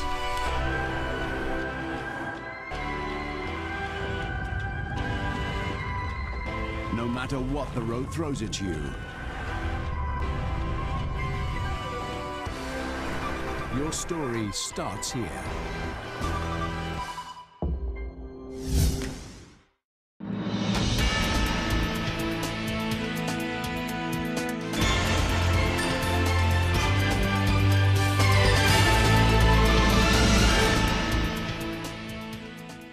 Welcome back. The Guardsman Group of companies launched its latest venture, Masters of Property Sanitation, MOPS, last week. The new business provides hygiene and sanitation services with state-of-the-art technology, which is said to kill 99.9% of germs. Javon Keys has more. A new sanitation solution has come on stream as last week the Guardsman Group of companies launched its latest company, Masters of Property Sanitation MOPS. The company is set to bring a new paradigm to sanitation in Jamaica with the use of new cutting-edge technology. General Manager of MOPS, Sadiq Miller, says their methods are unique and will meet the sanitation requirements of multiple sectors. We have created a service, although not unique to the market. Our methods are. Hygiene plays a pivotal role in all service industries, be it food service, hospitality, BPOs, hospitals and healthcare, to general property management. Restaurants and kitchens face the risk of fires from grease buildup. Hospitals and healthcare have a higher risk of transmission of contagious diseases. BPOs and offices have a higher risk of workplace sickness and downtime from cross-contamination. MOPS understands these risks and has a solution. Mr. Miller says solutions will be tailored to the needs of each client. He says it's faster than traditional methods. With customized approaches to every location, we look at the type of industry, equipment type, the frequency of cleaning, the continuous nature of your operation, and other vulnerabilities to best formulate a treatment plan. Our method of treatment involves pressurized steam and enzyme-activated detergents that offer a faster and more environmentally safe approach to cleaning.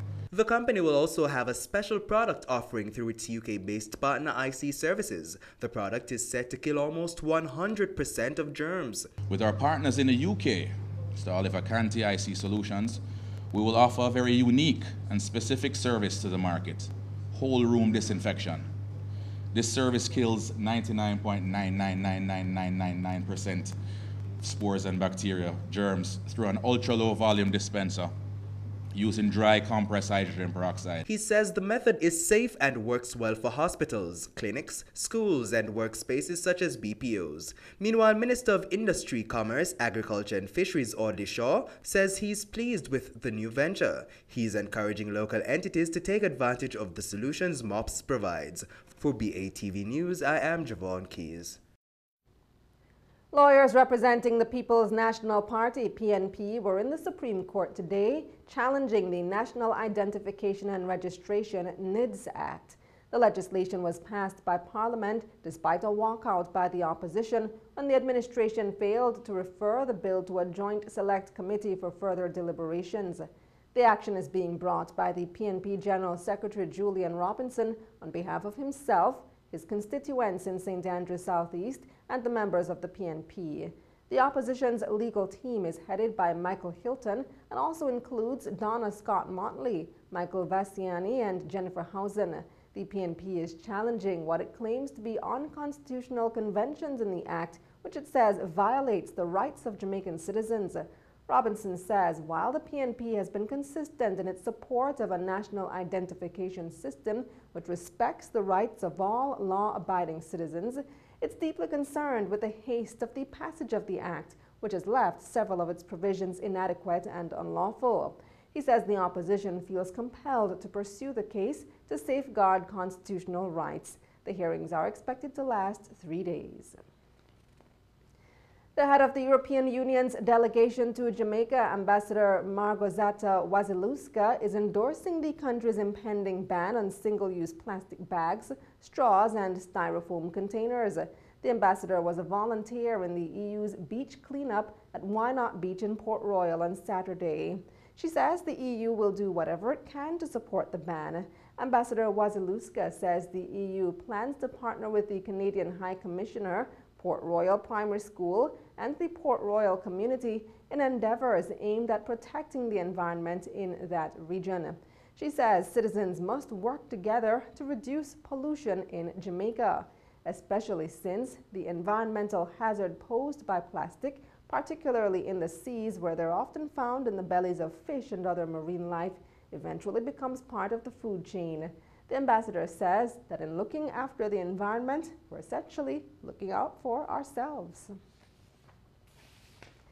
Nominations for the 9th staging of the American Chamber of Commerce in Jamaica AmCham Business and Civic Leadership Awards have been extended.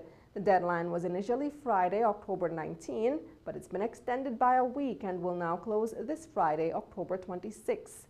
Individuals, businesses, and non-profit organizations that have made a significant contribution to national development within the last 5 years will compete for the company's 7 awards, 2 awards of excellence for corporate social responsibility and 5 awards of excellence for civic leadership. AmCham CEO Gail Abrams said the company's prestigious awards hopes to highlight game changers within Jamaica through their leadership, stewardship, and community building. Winners will be announced at the AmCham Business and Civic Leadership Awards Gala on November 8. And when we come back, the latest from Trinidad and Tobago following the devastating floods. This and more in regional and international news up next.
Welcome back. Time now for regional and international news. Trinidad and Tobago last week experienced the worst flooding in about 100 years, leaving many areas devastated. Minister of Security Stuart Young says the government is prepared to lead the cleanup as the water subsides. I am happy to report to the nation at this stage that most of the areas that were under floodwaters in the last 48 hours, the waters have now receded and they're no longer under floodwaters. However, the minister advised that there are still some areas severely compromised and urged the citizens to continue to practice due caution. On the Manzanilla stretch, there are long kilometers that are still underwater. I saw a person still trying to make their way through these floodwaters. You do not know that it is for 2 to 3 kilometers that are underwater at varying depths. Your vehicles run the possibility of being stuck. Guyana's Minister of Finance, Winston Jordan, has tabled a request for $2.4 billion to compensate sugar workers who were made redundant by the government. Here's more. Minister of Finance Winston Jordan presented a supplementary paper in the National Assembly on Thursday, seeking approval for just over $7.5 billion for the period January 1 through December 31, 2018. Some of the monies are expected to go to sugar workers who were retrenched when government took a decision to close several estates operated by the Guyana Sugar Corporation, Gaisuco. Mr. Speaker, I may add, of that amount, $2.451 billion is earmarked to pay severance to sugar workers. I name October 31st as the date for consideration of that paper. Minister of Finance Winston Jordan, on the other hand, opposition leader Barry Jagdeo, is claiming that as much as the opposition is aware, the sum allotted for sugar workers' severance excludes retrenched Wales workers. Who have been waiting even before, since 2016, since Wales has been closed, the estate at Wales.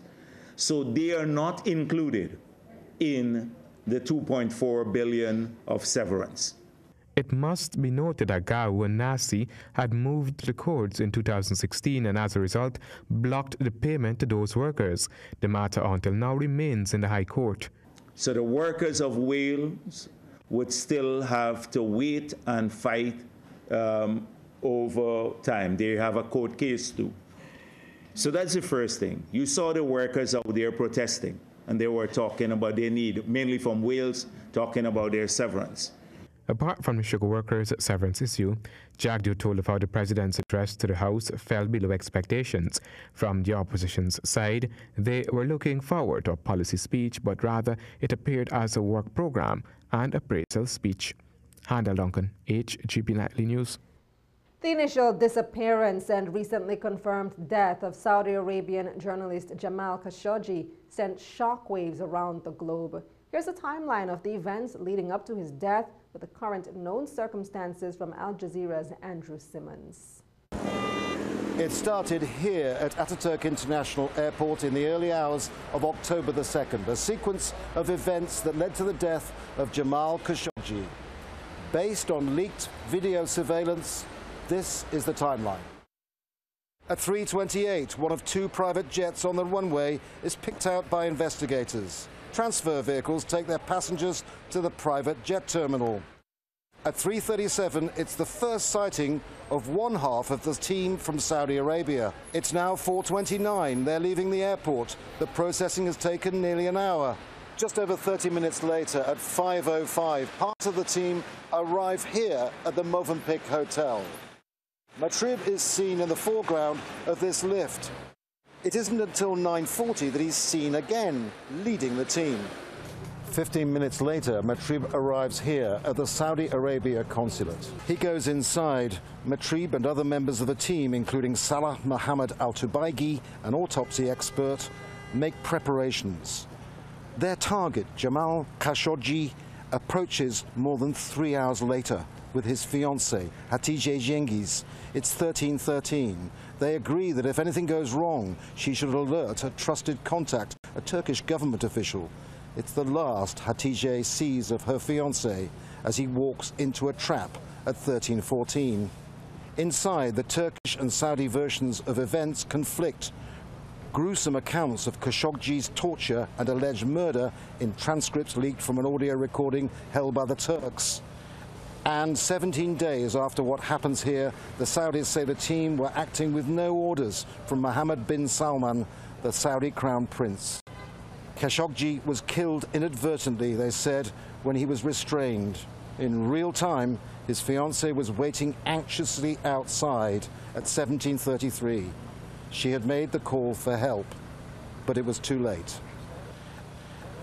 The man who had risked his life to get a document proving his marital status, allowing his wedding to go ahead, was dead, although confirmation was to take another 17 days. It could have been a script from a Hollywood movie set. But in real time, a trauma is beginning to play out for Hatice, and Turkish intelligence and security agents start to race against the clock. Once alerted, undercover agents rushed here to Ataturk Airport. One of the planes is searched and baggage checked. Between 1957 and 2011, at least some of the team is seen leaving hotels in small groups. At 2100, this, the second of the private jets, is preparing for takeoff. It's a timeline that lasted nearly 18 hours. The day Jamal Khashoggi, who dared to criticize the rule of Mohammed bin Salman, is declared missing. But he's really dead. The only thing that is missing is his body. The Ivory Coast, one of Africa's leading producers of natural rubber, is now caught in the middle of the US-China trade war as a great deal of the rubber produced is exported to China for further production. Here's more from Al Jazeera. They call this bleeding the tree. For a substance the world is addicted to, now at the center of a global trade war. It's latex in its purest form, found in tires, phones, toothbrushes, satellites, or mattresses. It is an essential element in daily life. And so deep in the Ivorian forest, Olivier Dopo goes from tree to tree, scoring them for the precious liquid. It's a craft passed on from generations. It's an art form that keeps us fed and brings us a regular wage. Unlike cocoa or coffee, natural rubber is collected all year round. Planters sell it to factories that pay them a monthly fixed wage, but prices have been slashed by almost half since the beginning of the year. Trump is imposing $200 billion in tariffs on China, the world's largest manufacturer of rubber goods. China, in response, imposes tariffs on synthetic rubber the West produces. While in the short term this is bad for African producers, in the long run some hope the continent could benefit from this trade war. Tomorrow our turn will come. We have the land, better yet the labor, and the know-how to manufacture it. Eventually, the world will come to us to get their rubber, and we'll manufacture it. Ivory Coast. Stay with us. Talking Stocks comes up next.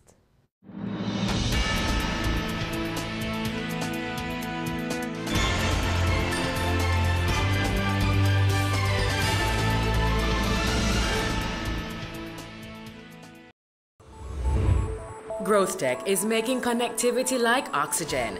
Wherever you see the GrowthTech free Wi-Fi, feel free to connect. Watch, connect, and go, allowing you to chat, check, browse, and email securely. So when you're on the go and need to connect with friends, family, or a team member, or just stay updated, look for GrowthTech's free Wi-Fi. GrowthTech, making connectivity like oxygen.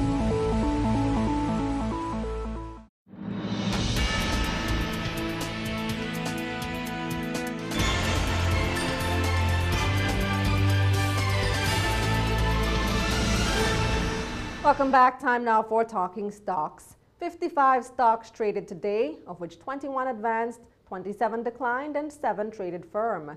The main JSE index advanced by 1,296 points to close at over 363,000 points. The junior index advanced by 78 points to close at 3,320 points. Over 6.7 million units traded today, valued at over $102 million on the Jamaican dollar market. While on the U.S. dollar market, more than 8,000 units traded, valued at $1,452 US. Mayberry Jamaican equities, with over 3.5 million units trading, accounted for 52% of market volume. Carreras, with over 500,000 units trading, was second. Kingston Wharves, with over 200,000 units trading, was third, accounting for 3% of market volume crossing the floor.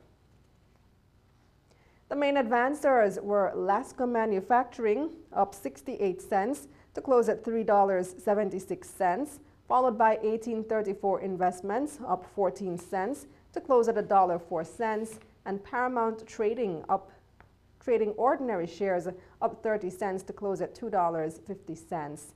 The main decliners were Stanley Mota ordinary shares, down 79 cents to close at $4.21, followed by Consolidated Bakeries ordinary shares, down 30 cents to close at $2, and Everything Fresh, down 15 cents to close at $1.85. In foreign exchange trading, the Jamaican dollar gained ground on all three of its major trading partners today.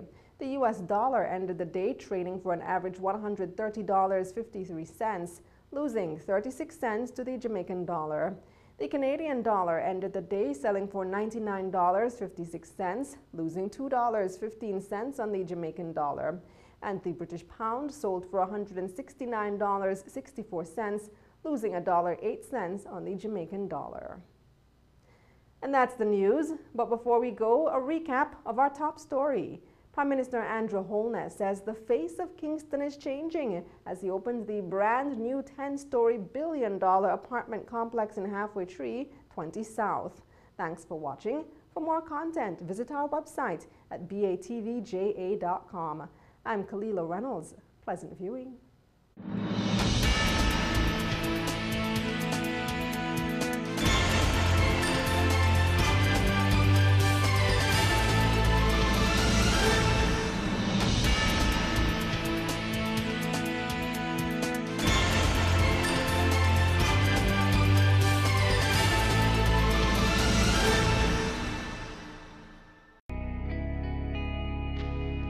Our women are the backbone of our society. They deserve to be protected and respected. Domestic violence is not okay. Speak up and speak out. No more violence against women.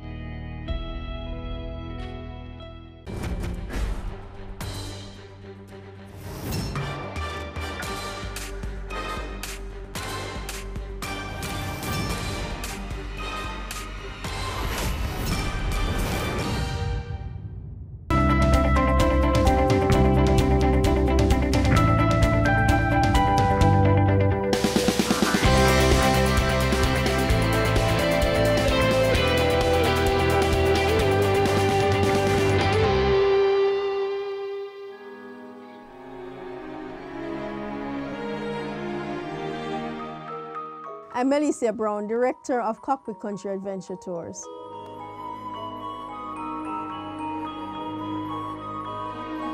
Cockpit Country Adventure Tours came about out of the Southern Trelawney Environmental Agency's need for conservation of the Cockpit Country area, and as a means of sustaining that organization and providing economic opportunities for persons living within the area.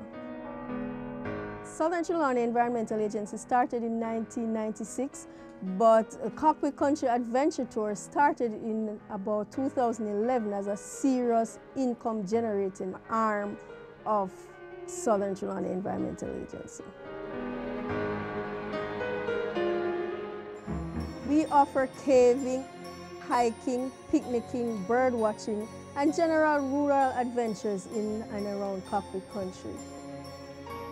So we cater to locals, so your clubs and societies and your local church groups, we cater for that. We cater for our educational tours, for schools doing CSEC and CAPE exams, the school-based assessment programs for those, and also overseas guests. And those include both long-stay visitors as well as day passengers on cruise ships and so on.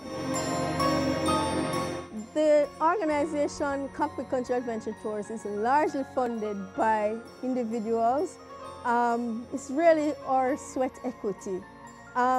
We've also had funding from the Jamaica Social Investment Fund for the infrastructure that you see, the trail on which you walked and the restroom and changing facilities. That was donated by the Jamaica Social Investment Fund. We've also had funding from the Environmental Foundation of Jamaica, which kind of supported our program in the initial startup phases. When the idea of income generation came about, they were the initial funders who assisted us in generating the idea and formulating and conceptualizing.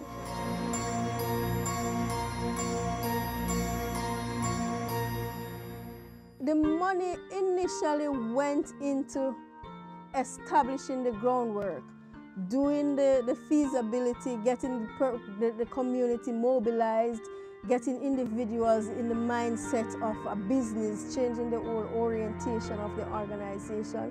So there was never any real capital injection in the form of cash.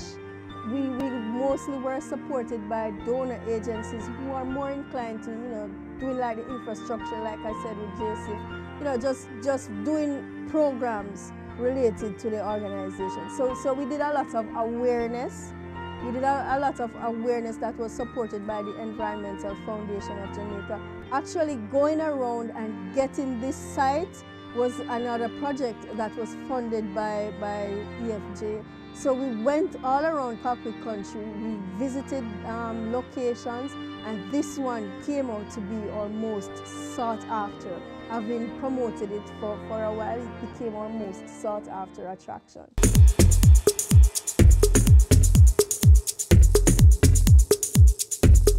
So this location was selected for its natural beauty and for the willingness of the persons in the area to participate towards achieving our conservation objective. We also have persons who are from the area. All our workers or tour guides are from this community, and it just makes the product evolve naturally. 80% of our staff are from this community. They are persons who roam the cave as children and who know it personally, who are very intimate with it. The other 20% are from the local area, the wider community, so not specifically Rock Spring, but Albertown and its environs. So we usually send out a message into the community that we are recruiting, that we need more persons. And we also ask our tour guides, just to recruit persons they know. So we usually get the best of the best from the community, and people it's natural to them, it's doing what they do naturally for fun as a means of generating income. So it falls naturally. The culture in our organization is it's very friendly, it's very easygoing. There's hardly a hierarchy, so to speak. Everyone interacts on the same level. However, when it comes to work, everyone knows how to fall in line and do what is expected of them. So it's very easy. It's very easy going. There's hardly anyone who can complain about any work pressure, because we meet regularly. We train our guides, our staff regularly. Everybody is conversant with what happens within the organization. There's a clear transparency with all aspects of the operations.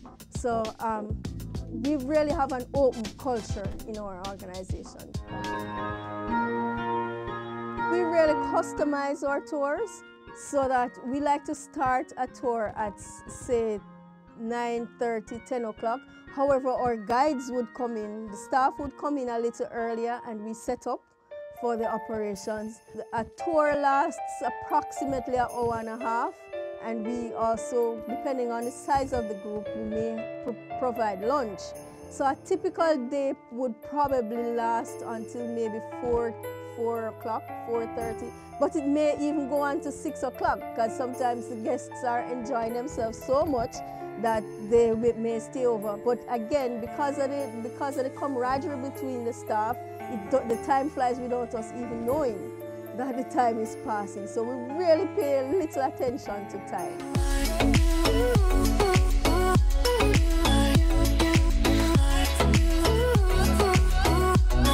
Being an entrepreneur is an interesting thing. You don't really fit into the regular scheme of things when it comes to persons with 9 to 5. So you really don't have money to like them or like others who do their 9 to 5, and your activities are probably I don't want to say curtailed, but it's structured differently. So you may be called upon to do something outside of a time when, a regular 9 to 5 person would be called. And also because our operation is virtual too, so we're always at work. As an entrepreneur, you're always at work, basically. We work from home sometimes, and you're always at work. It doesn't really affect family per se, because you get more time. You have more time for your family because of the nature of our business. And, where we are, especially rural Jamaica, to find a job that suits your qualification, you probably would have had to, go outside of the area to find a suitable job. Now, being an entrepreneur here helps you to stay with your family, and to maintain relationships on the local level. So, it has not affected me personally in any negative way.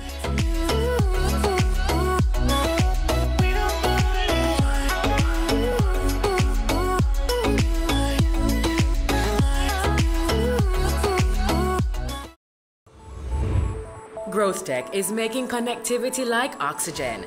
Wherever you see the GrowthTech free Wi-Fi, feel free to connect. Watch, connect, and go, allowing you to chat, check, browse, and email securely. So when you're on the go and need to connect with friends, family, or a team member, or just stay updated, look for GrowthTech's free Wi-Fi. GrowthTech, making connectivity like oxygen. Having a corporate event, seminar, awards show, conference, product launch, workshop, or expo? Business Access TV is here to showcase your event. Contact our sales department at 908-0919, 906-6357, or 908-2775 for more information. Business Access TV, serious about business.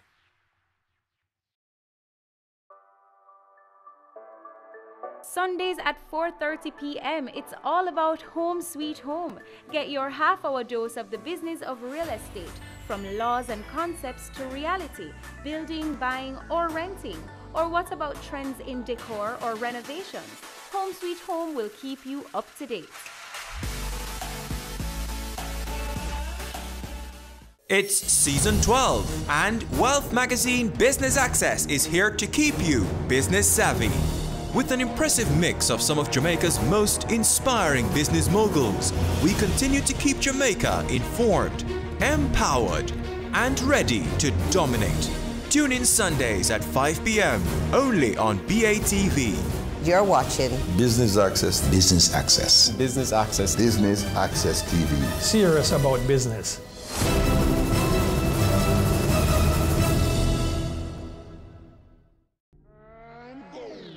Career Moves has always explored interesting careers, highlighting all you may not have known about them. This season is no different. Coming back to Jamaica, everyone's like, fizzy what? Fizzy who? When you find a bright boy or girl in the class and people say, what are you going to be? The parents say, you have to go be a doctor, you have to go be a lawyer. Nobody says you have to go be a politician. Let me see your hands! Tune in Tuesdays at 8 p.m. on Business Access TV. As the end of the year draws nigh and the celebrations begin, let us add some magic to the festivities with our BATV Christmas mix. Why settle for blah when you can have fa la la la la? 60 advertising spots, 10 cross spots. This $1.6 million package is all yours for only $45,000. Don't wait. Contact our sales team today and take advantage of this incredible offer. Our gift to you. BATV Christmas Mix. Offer valid until December 31, 2018. Rise up like smoke, let the earth show. Mountains come crumbling down, let them go. Rise up to sea, oh let me be. Cockpit Country Adventure Tours is unique because of the fun and adventure that one gets when exploring. The features, the landscape, the river, the birds. Cockpit Country Adventure Tours, there's a possibility of spotting 27 of Jamaica's 28 endemic birds in this little area. The trails, there are trails for herbs where one can see herbs traditionally used in the local folklore. There are several caves, and this is one special one that we explore on a daily basis. And we've had great reviews from persons who have entered this cave. It's not like any that they have ever explored here in Jamaica, for sure. So it's unique for its naturalness. It's really, there has been no artificial setup on our attraction. Yes, you're gonna pass it.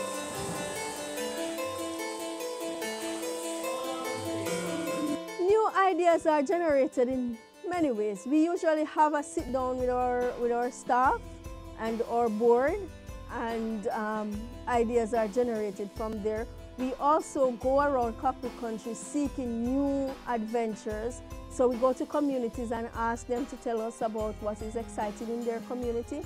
And we go there and visit and you know, to get new attractions. Our customer base, we have traditionally operated from persons who call in to us. In recent times, we have learned of new strategies on how to reach out to our customers. So now we physically take up our cell phones and we call up where we know our target audience would be. So, for example, local small hotels on the North Coast.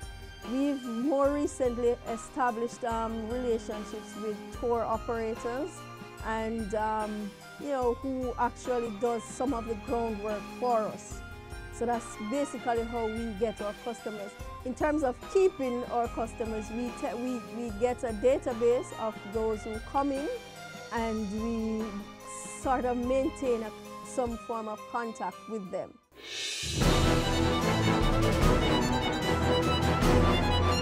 One of our major challenges has been the visibility, getting into the marketplace, getting known where it matters. And to address that, we've established relationships with tour operators. We have established a Facebook and other social media pages on which we try to promote ourselves. And we do a lot of promotions otherwise just to get ourselves out there. One major failure that we've encountered is placing a lot of emphasis on one particular opportunity and not, you know, looking elsewhere, not fully understanding what is expected in the market and what is expected to achieve in our objectives. We've somewhat opened up to more ideas and to be more critical and more analytical in how we approach advice and how we approach, you know, opportunities.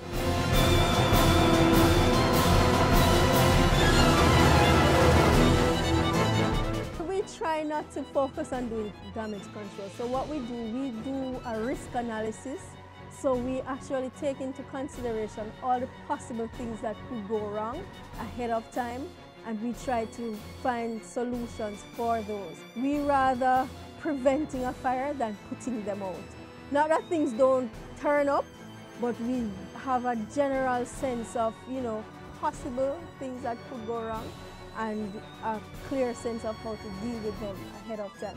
And also because of the relationship with staff, everybody is always on target to, you know, to take care of something quickly before it escalates. And we actually have an operations manual that covers all of these things.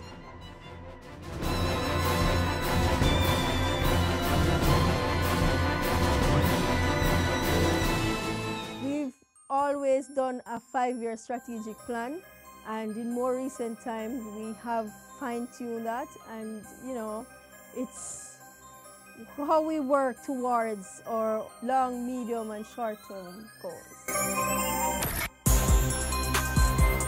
We use social media, we use a website, we use magazines, we use Jamaica Tourist Board websites. There's a website established for community tourism enterprises, and I think so far our best marketing tool has been our website. The social media has been growing somewhat, and our relationships with other businesses has been helping to push us as well.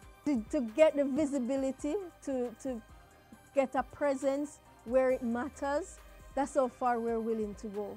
Whatever it takes to promote Cockpit Country Adventure Tours, we are willing and able to do that. With financial support, we are the financial backing and, you know, having the funds to do it.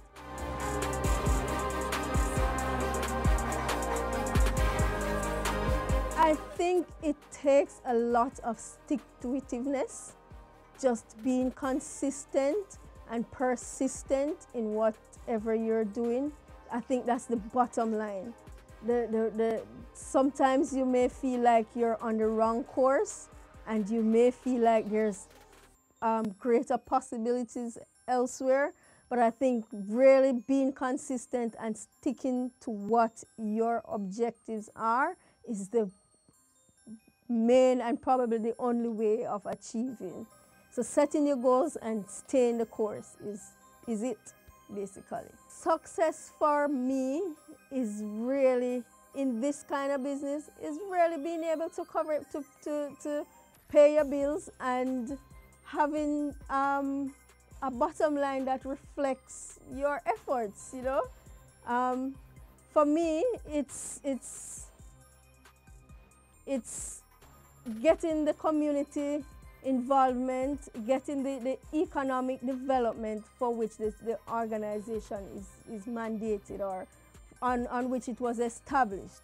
Achieving community development, economic development, conservation of the area, and generating enough funds for persons in the area and for the organization. If we cover all those 4 things, then we definitely are successful.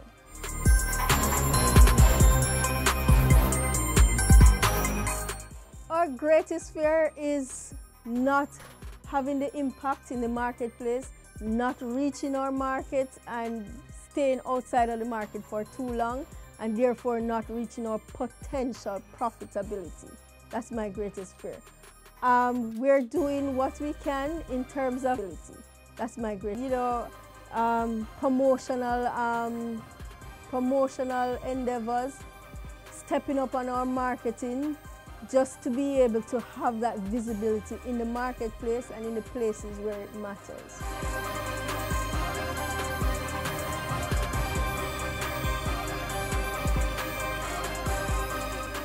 Ready for cable for as little as $100? Ready for no monthly cable bill? Ready for 10 TV channels absolutely free? Then pick up our Ready TV box at authorized stores for $4,500. Hook it up to your TV set, then top it up with Ready Credit for 1, 7, or 30 days. Buy now and get $1,000 free Ready Credit and start watching your favorite shows. Pick it up, hook it up, top it up. Ready TV, prepaid cable TV when you're ready. Now serving Kingston and St. Catherine. Limited time offer while stocks last. Conditions apply. The Good Life, your trusted source for useful health and wellness information, lifestyle tips for the mind, body, and soul.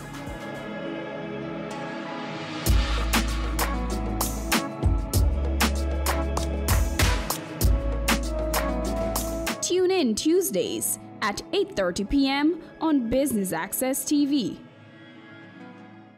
Business current affairs you can relate to. Frank, credible discussion. On Point with Kalila Reynolds and Dennis Chung. Dissecting the issues, offering solutions to Jamaica's challenges. On Point, Thursdays at 8 p.m. on Business Access TV.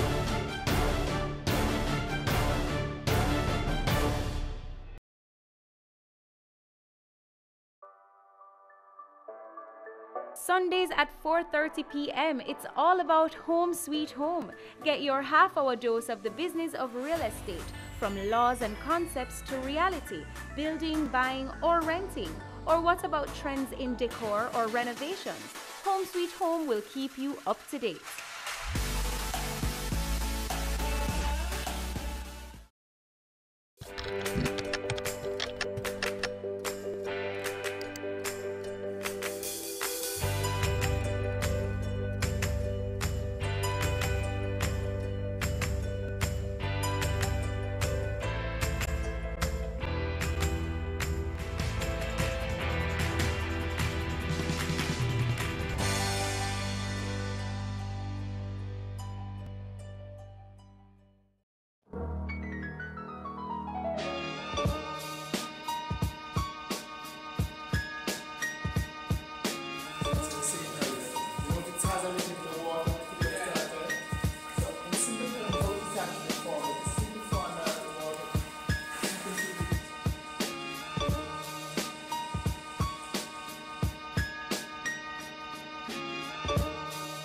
I'm motivated by the development of Southern Trelawney.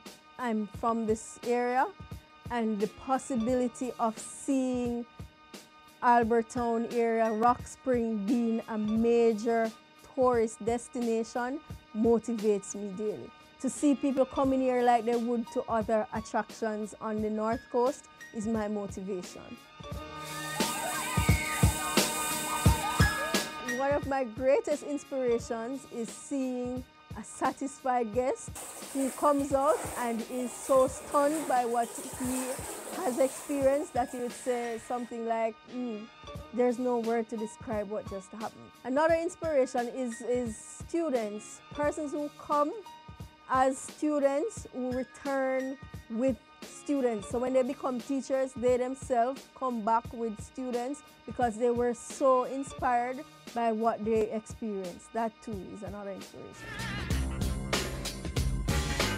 My favorite aspect of being an entrepreneur is the freedom to enjoy this natural beauty on any given day in any setting. It's the opportunity to, decide what happens with my time, decide what happens in terms of an outcome.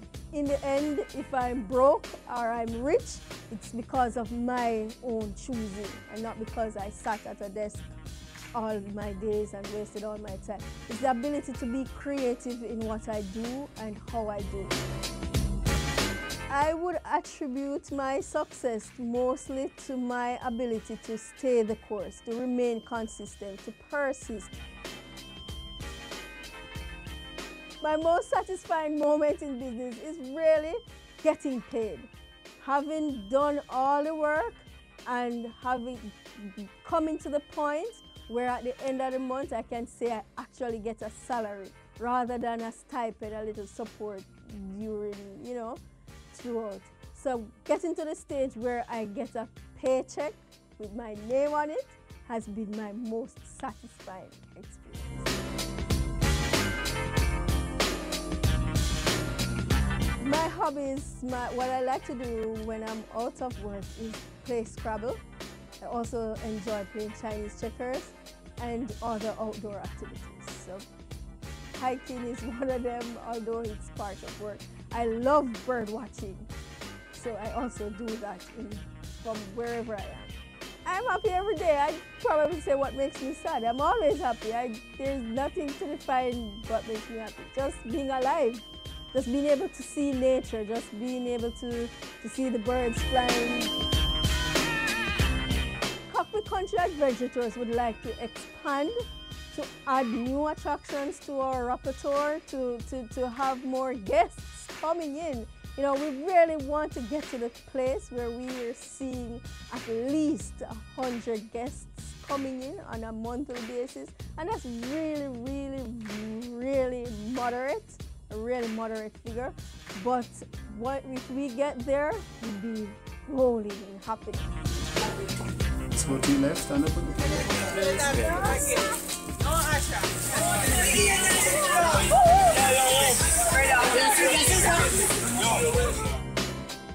My advice to entrepreneurs, stay the course. Be creative, be independent of mind, be persistent and consistent in whatever you're doing. Know that there will be times when you become frustrated, when the way seems clouded and the path seems very unclear, very unsure.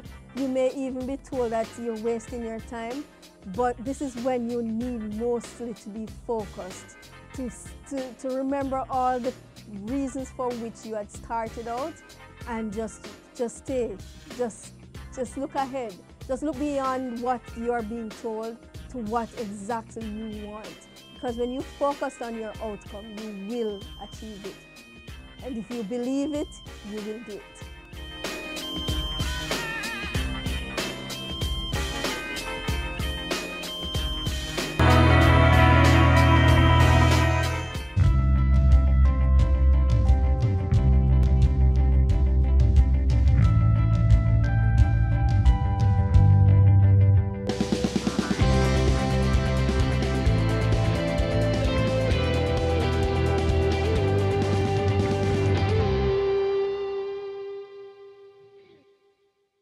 They say it takes a village to raise a child, but the world will one day need the leadership of that child. The time you spend with your child matters. It stimulates their minds and shapes the way they act. Talk with your children. Help them to better understand the world around them and to value what is truly precious. Above all, the most valuable gift you can give them is love. Play, talk, teach, love. Take the time. It makes all the difference. A message from the Parenting Helpline and Ad Council Jamaica. Violence against women is a violation of human rights.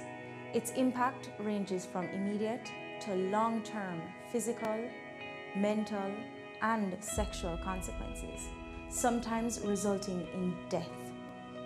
It negatively impacts women's general well-being and can prevent us from fully participating in society. Be a better human being. No more violence against women. No more.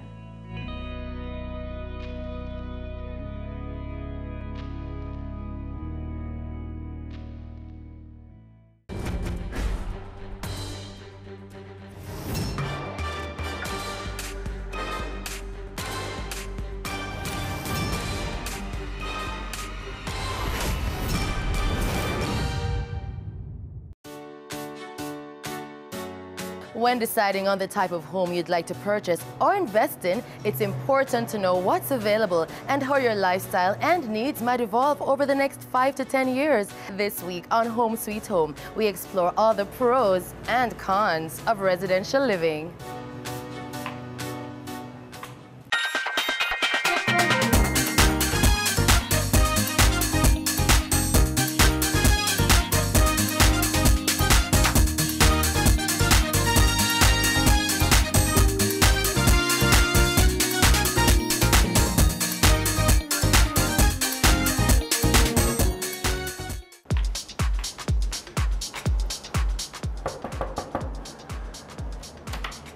Hi.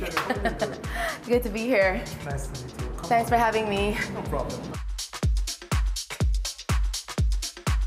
I'm so excited to learn more about apartments. We have so much ground to cover.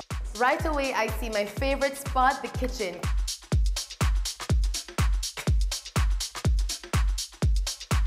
Yeah. Still accessible to short people like me.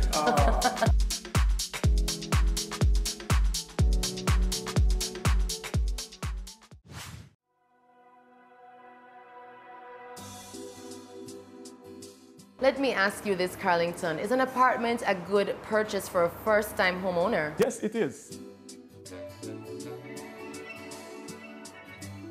In your early stages of purchasing an apartment, for example, your first purchase of real estate, you'd want to know that you're making a good investment as regards to getting a good resale value after you have moved on to your, per se, your dream house. As the demand grows, you'll have more young professionals and the price would actually go up. So, for example, you purchase it at $10 million. You live in it for about 3 to 4 years. Yes. And at the end of 4 years, your apartment may appreciate by, say, for example, 20 to 30%. So that in itself is a good investment. Fantastic. Because that was my next question. Is it a good investment for someone who's looking to widen their real estate portfolio? Oh yes, it is. And especially as you know, in real estate, they say location, location, location. So for example, you have an apartment that's close to universities and close to the main business hub. That may be, you won't have any time in terms of having such an apartment. If you put it on the market, such an apartment won't take a lot of time to be snatched up by somebody who is very interested and who works in the business district. So, now that we're in this apartment, let's talk about the pros of owning an apartment and the cons, the downside. But let's start with the positive aspect first. Hit me with those pros. Normally, an apartment is built where you have a town center. It's built because developers, I think, with good business sense, wouldn't normally go for that type of environment in terms of selecting a spot to actually have a development. So you're close to the main town areas, you're close to the party life, to hit strips, to major restaurants, food joints and stuff like that. So where the nightlife is concerned, that is a pro, that's a positive. Where community is concerned, having an apartment, you're close to persons. For example, there should be an emergency. Yes. You can have the security of knowing that you could call on somebody that's close by. In terms of security, a lot of persons choose an apartment because of the security aspect of it. There is a whole issue of gated communities. So being in that confine, where you know that there's a stationary security personnel, and you have, like, for example, closed circuit cameras, yes, and you have like a remote automatic electronic gate, that is a good additive or a positive as regards to owning an apartment. Fantastic. And as I said before, the resale value is up where that is concerned. And there is someone there regulating access to your property as well. There's someone there regulating access. You would know who comes in, who goes out, so you have a checklist of that. So where security, where that is concerned, security is a absolutely positive. key. Absolutely. And certainly on an apartment complex, you have a wide variety of complexes that have different amenities. So let's talk about that. Yes, depending on the scale apartment. Normally you might find some apartments, what they try to, you have the green area. That's a place for recreation. You have some apartments come with tennis courts, some apartments come with their own gyms, and some apartments may come with a spa.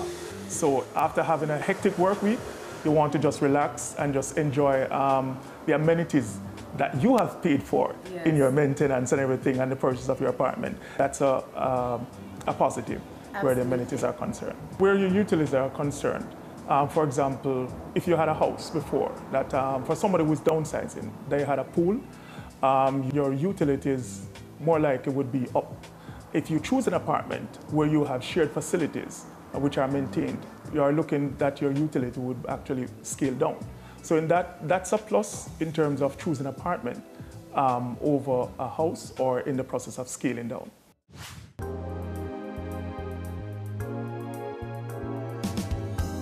So Carlington, it's time for us to flip the coin. We just spoke about the pros of owning an apartment. Let's talk about the cons. Now, Shelley, as regards to the cons of owning an apartment, you know that now it's trendy to have a pet. For example, a poodle, or some person might go with a cat. You might find that a lot of apartments, as regards to the strata rules, don't accommodate persons having a pet. Something can be worked out, and this has to be voted on by the board members of the strata for the particular apartment. And if a consensus is reached, then a person may bring in their pets. As regards to your apartment, as you know, by the strata rules, you're not able to do any modifications to the exterior of the apartment. And if there are any changes to take place, for example, a change of a window, it has to match back with the original scope of the design of the apartment. And this is being done to maintain the value of the property as regards to reselling the property at a future date. We were talking about how great it is to have neighbors, but certainly that provides challenges as well in terms of noise pollution. Everyone is so close together. Let's talk about that. Where noise pollution is concerned, you know, a community is a bringing together of a number of other persons of different tastes and of different values. Yes.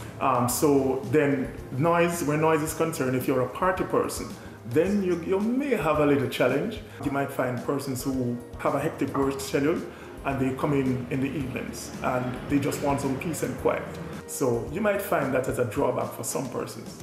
Another con likewise is parking.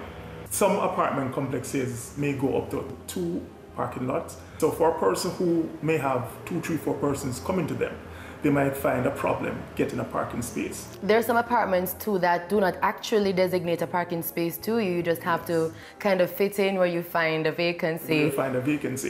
That can be a challenge in the sense that the persons who actually owns property, to find that they come into their own property and are not being able to find a proper parking spot, that may be, they may complain to the strata committee where that is concerned. But you should know, Shelley, that most apartments, especially the contemporary apartments that we're seeing now, they afford designated parking spaces. So to avoid the complaints and stuff like that, that rule may be implemented for ease of access and for unity as regards to the community. In addition, some overlooked disadvantages of apartments may include lack of privacy, problematic neighbors, lack of personal outdoor space, and no chance for extensions.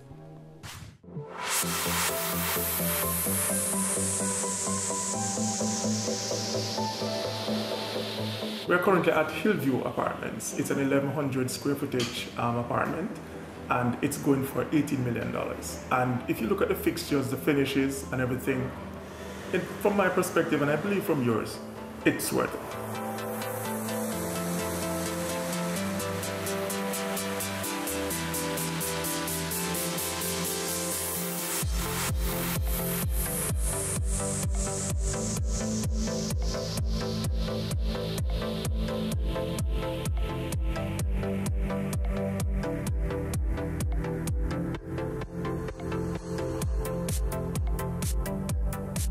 I love this apartment. It's very nice, very modern, very contemporary. Yes, and as I said, from what I've been saying, that it speaks to your taste. Don't go anywhere. When we return, we'll be exploring the pros and cons of a townhouse. Stay with us.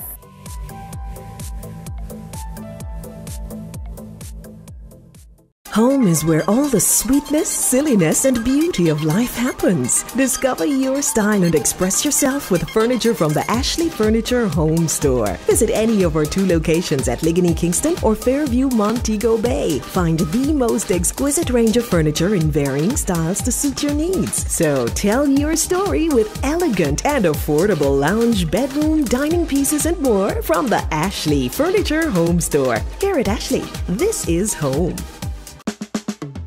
Caring Hands Season 3 continues to effect change in a changing environment. Many of us were raised by grandmothers, right? So, I mean, we know the wisdom that these people have. Going beyond business.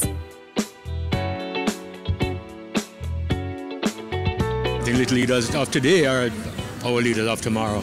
And with the proper education, we'll have very good leadership coming from that. That's Season 3 of Caring Hands, creating change and shaping lives, every Sunday at 5:30 p.m. on Business Access TV.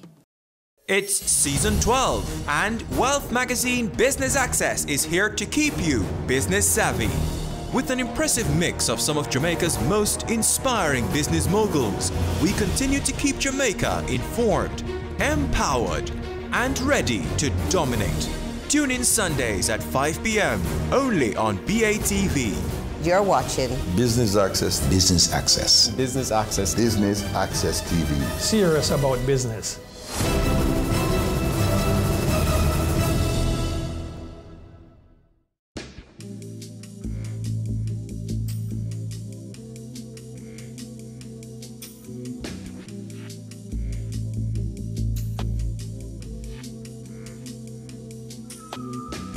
Welcome back to Home Sweet Home. As you know, we're discussing the pros and cons of different types of residential units.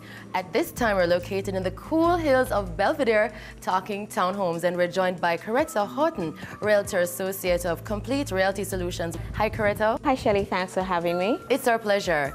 First and foremost, since we're talking townhomes, define a townhome for us. Okay, so a townhome is a single-family dwelling house that usually spans over 2 floors and is divided from the adjoining unit by a wall. So the townhouses, they are governed by the Registration of Titles Act. However, in some developments, the proprietors are asked to sign a homeowners agreement by the Homeowners Association, and it's this agreement that provides the guidelines under which the community operates. I see. And can you give us a difference? Can you compare the 2 associations for us? Or are they basically the same thing with different names? They're one and the same because they're still enforcing the operations of the various developments. All right, tell us the pros and the cons. Let's go with the pros first of buying a townhome as a first real estate purchase. So, as a first real estate purchase, you probably consider your family size if you're opting to choose a townhouse. So it affords you your own backyard and front yard. Instead of parking in a communal parking, you're able to park at your door. Some townhouses, they even afford you the option of extending your property within, certain parameters. Even with the newer developments, you find that with that one maintenance fee, you're able to enjoy fully equipped gym, swimming pool. If you have a family, you have your recreational area. So your children, they pretty much get a ready-made space and friends are there, Yes. These luxury items have been added to the townhouses. The maintenance also covers security, and in addition to the structured organization offers security, you have your neighbors, so you have those extra pair of eyes that are watching out for you and your property. Absolutely, and in the case where you have to travel, you have to leave your plants, you have to leave your pets, your neighbors might be able to chip in for you as well. Yes, definitely.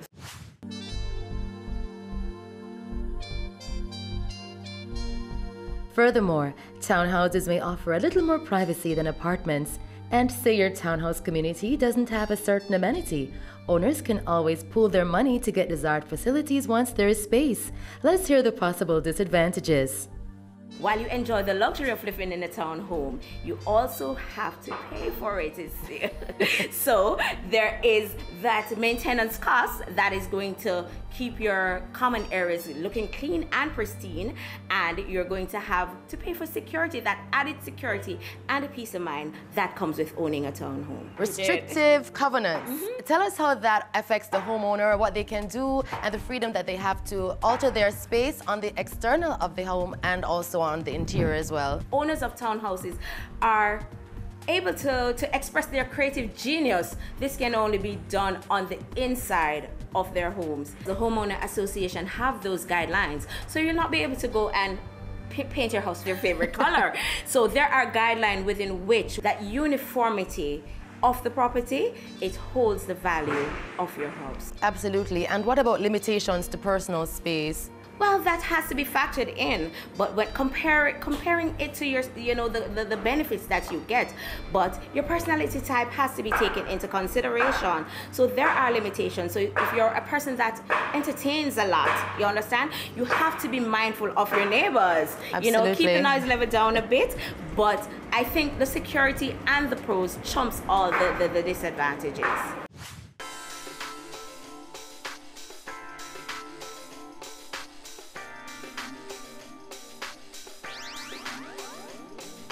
All right, for persons in the real estate market looking for an apartment or a townhome, could you give us a little bit of guidance as to who would be perfectly suited to a townhome environment?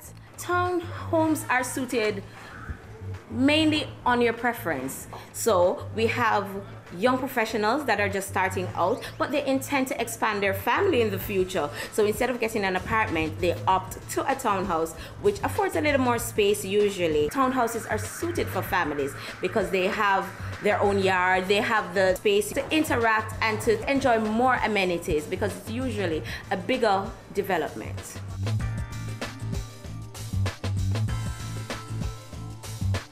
I'm really enjoying our conversation here in cool Belvedere. It's really nice here at the Royal Suite.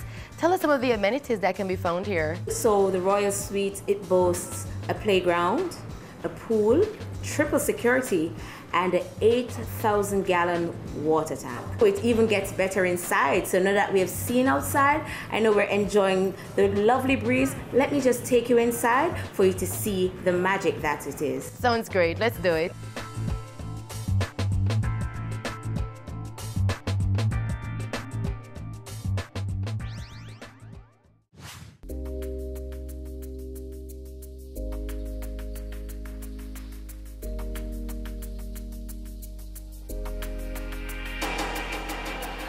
Do you imagine our homeowner will be cooking up a storm in this lovely kitchen?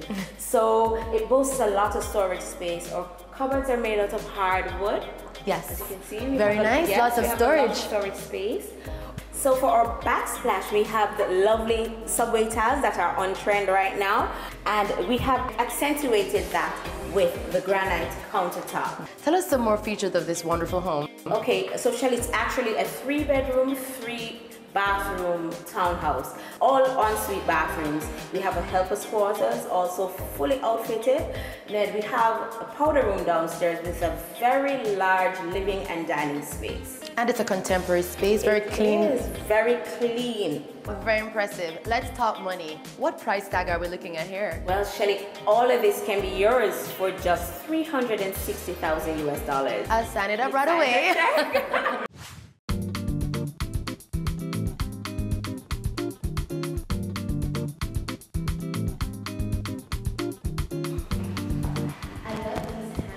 Yes, they're beautiful.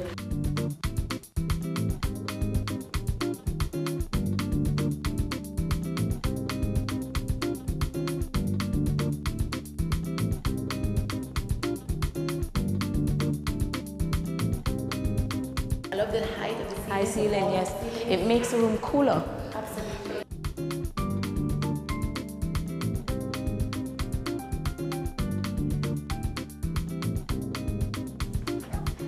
So Shelley, thank you for stopping by. As you can see, although our townhouse is not a standalone unit, it still offers quite a bit of privacy. You see that you're not chucked up to your neighbor, and you have all of this space, all of this luxury to just enjoy.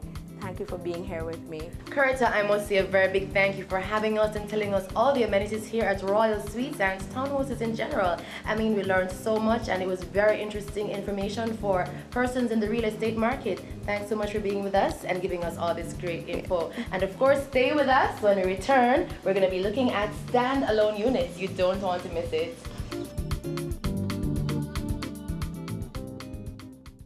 Business current affairs you can relate to. Frank, credible discussion. On Point with Kalila Reynolds and Dennis Chung. Dissecting the issues, offering solutions to Jamaica's challenges. On Point, Thursdays at 8 p.m. on Business Access TV.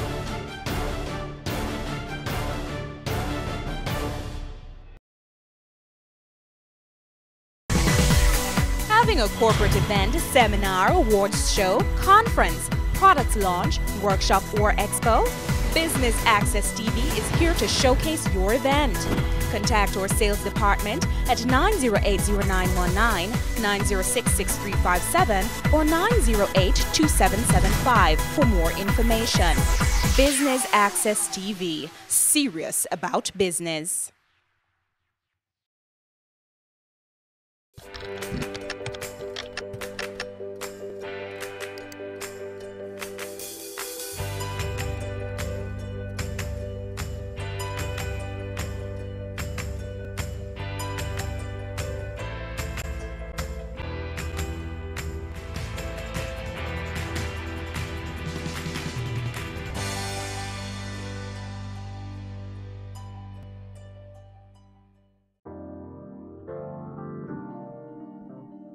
Welcome back to Home Sweet Home, where we're exploring the pros and cons of residential living. We've taken you to the apartments, we've explored the townhome, and now we're going to find out more about single-family units.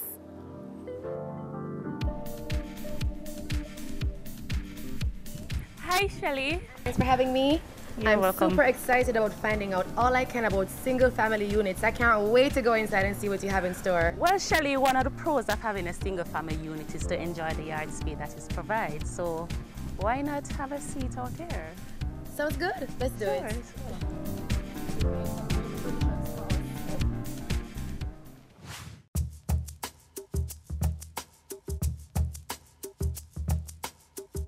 Sydney, I'm excited to get into the details. First of all, please define single-family home for me. A single-family home is a standalone unit which provides privacy, land space, and the option to modify the property based on the restrictive covenants on the title. We just saw some apartments and a townhouse. Could you compare the single-family unit to the apartments and the townhouse for us? Okay, the difference between a single-family unit, an apartment, and a townhouse, Shelly, is that this apartment and the townhouse, it's governed under the Strata Titles Acts. So basically, maintenance, security, upkeep, once you pay a monthly fee, those services are allotted to you. With the house itself, you basically govern that property.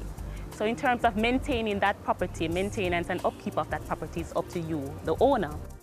Bear in mind that single-family units have no homeowners associations to deal with, tends to hold values longer if you're smart and buy in a good neighborhood, can have as many pets as you want, extend if there's space, and there's usually no special assessment surprises. All right, Sydney, would you like to share some pros of owning the single-family unit with us? Can't stress privacy enough. Privacy. The unit is standalone, so you have space, you can walk around. We're sitting in the lawn. We can't do that within the apartment or the townhouse. You can play your music as loud as you want without disturbing your neighbors. You can plant trees, as you can see here. We don't have this in an apartment. Absolutely. Right? You can have your own landscaping. You can have your own landscaping. You can personalize your own landscaping. So with the house, you have a lot more option of personalizing it. With the apartment and the townhouse, there's not much modification. There's no modification actually that can be done to that unit. With the standalone unit, you have the option of doing your own modification to that property as long as it is within the restrictive covenants of the title. This property that we're at in Meadowbrook, it's a 2-family unit. So it's good for investment where the homeowner can live in one part of the home, one part of the property, and the other part can be used as an investment. Okay, so that way he can get additional income for rentals. Which you can get additional income to help with your mortgage or other expenses. Other expenses. And the townhouse and the apartments don't usually afford you this? No, the apartment and the townhouse, it only can be used for one use at a time. So it's either going to use it for investment or you're going to live there as the owner.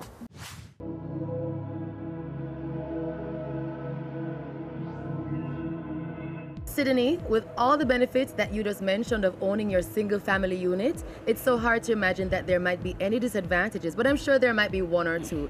Would you care to share some? Security can be costly at times because the owner will then have to do their own security or put in their own security measures. But you know, you have a standalone and you have your yard space, you can get 2 dogs, which in a way that would be a lot cheaper. With a home, maintenance and upkeep can be time consuming. The owner would have to maintain and upkeep that property, right? Repairs to the building. If the roof is leaking, you'll have to fix it. Electrical, you'll have to fix it. When you're modifying that property, you have to bear in mind that even though you may modify the property, you can't over-improve on that property because based on location, which is very important, you have to be mindful that when you modify that property, within a resale of that property, you can only get market value for it. It's a great responsibility being a homeowner, yes? Yes, it is. On the downside as well, single-family dwellings are usually more expensive to buy, and it can be a longer commute from your workplace since standalone units are often in the suburbs than town centers. Is a single-family unit a good recommendation for a first-time homeowner? Yes, Shelley. It depends on you, the person that is looking to purchase. There's a lot of factors that you have to take into consideration. For example, Shelley, we're at this lovely property in Meadowbrook. And as I mentioned before, it's perfect for investment. You basically can get a monthly income of $200,000 per month. Fantastic. Tell me, Sydney, what does a property like this go for on the market? Just a mere $29.5 million. Million.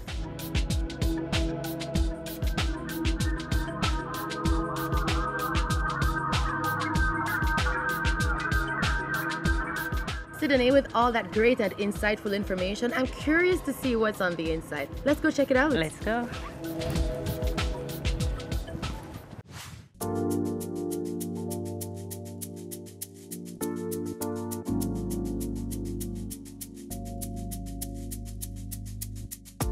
This is a lovely home, well designed. I see lots of great design elements here and fabulous use of space.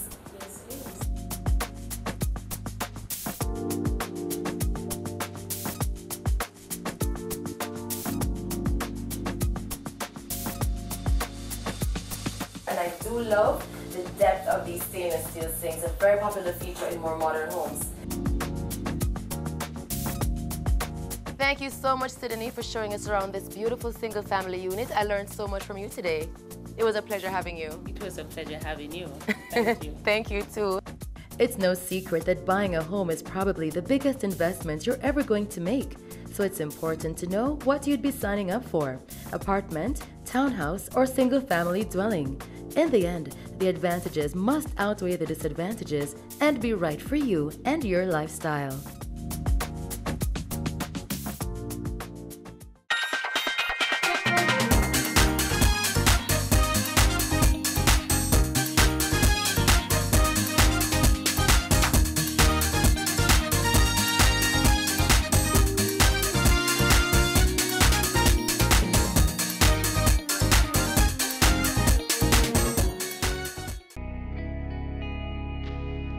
Our women are the backbone of our society. They deserve to be protected and respected. Domestic violence is not okay. Speak up and speak out. No more violence against women.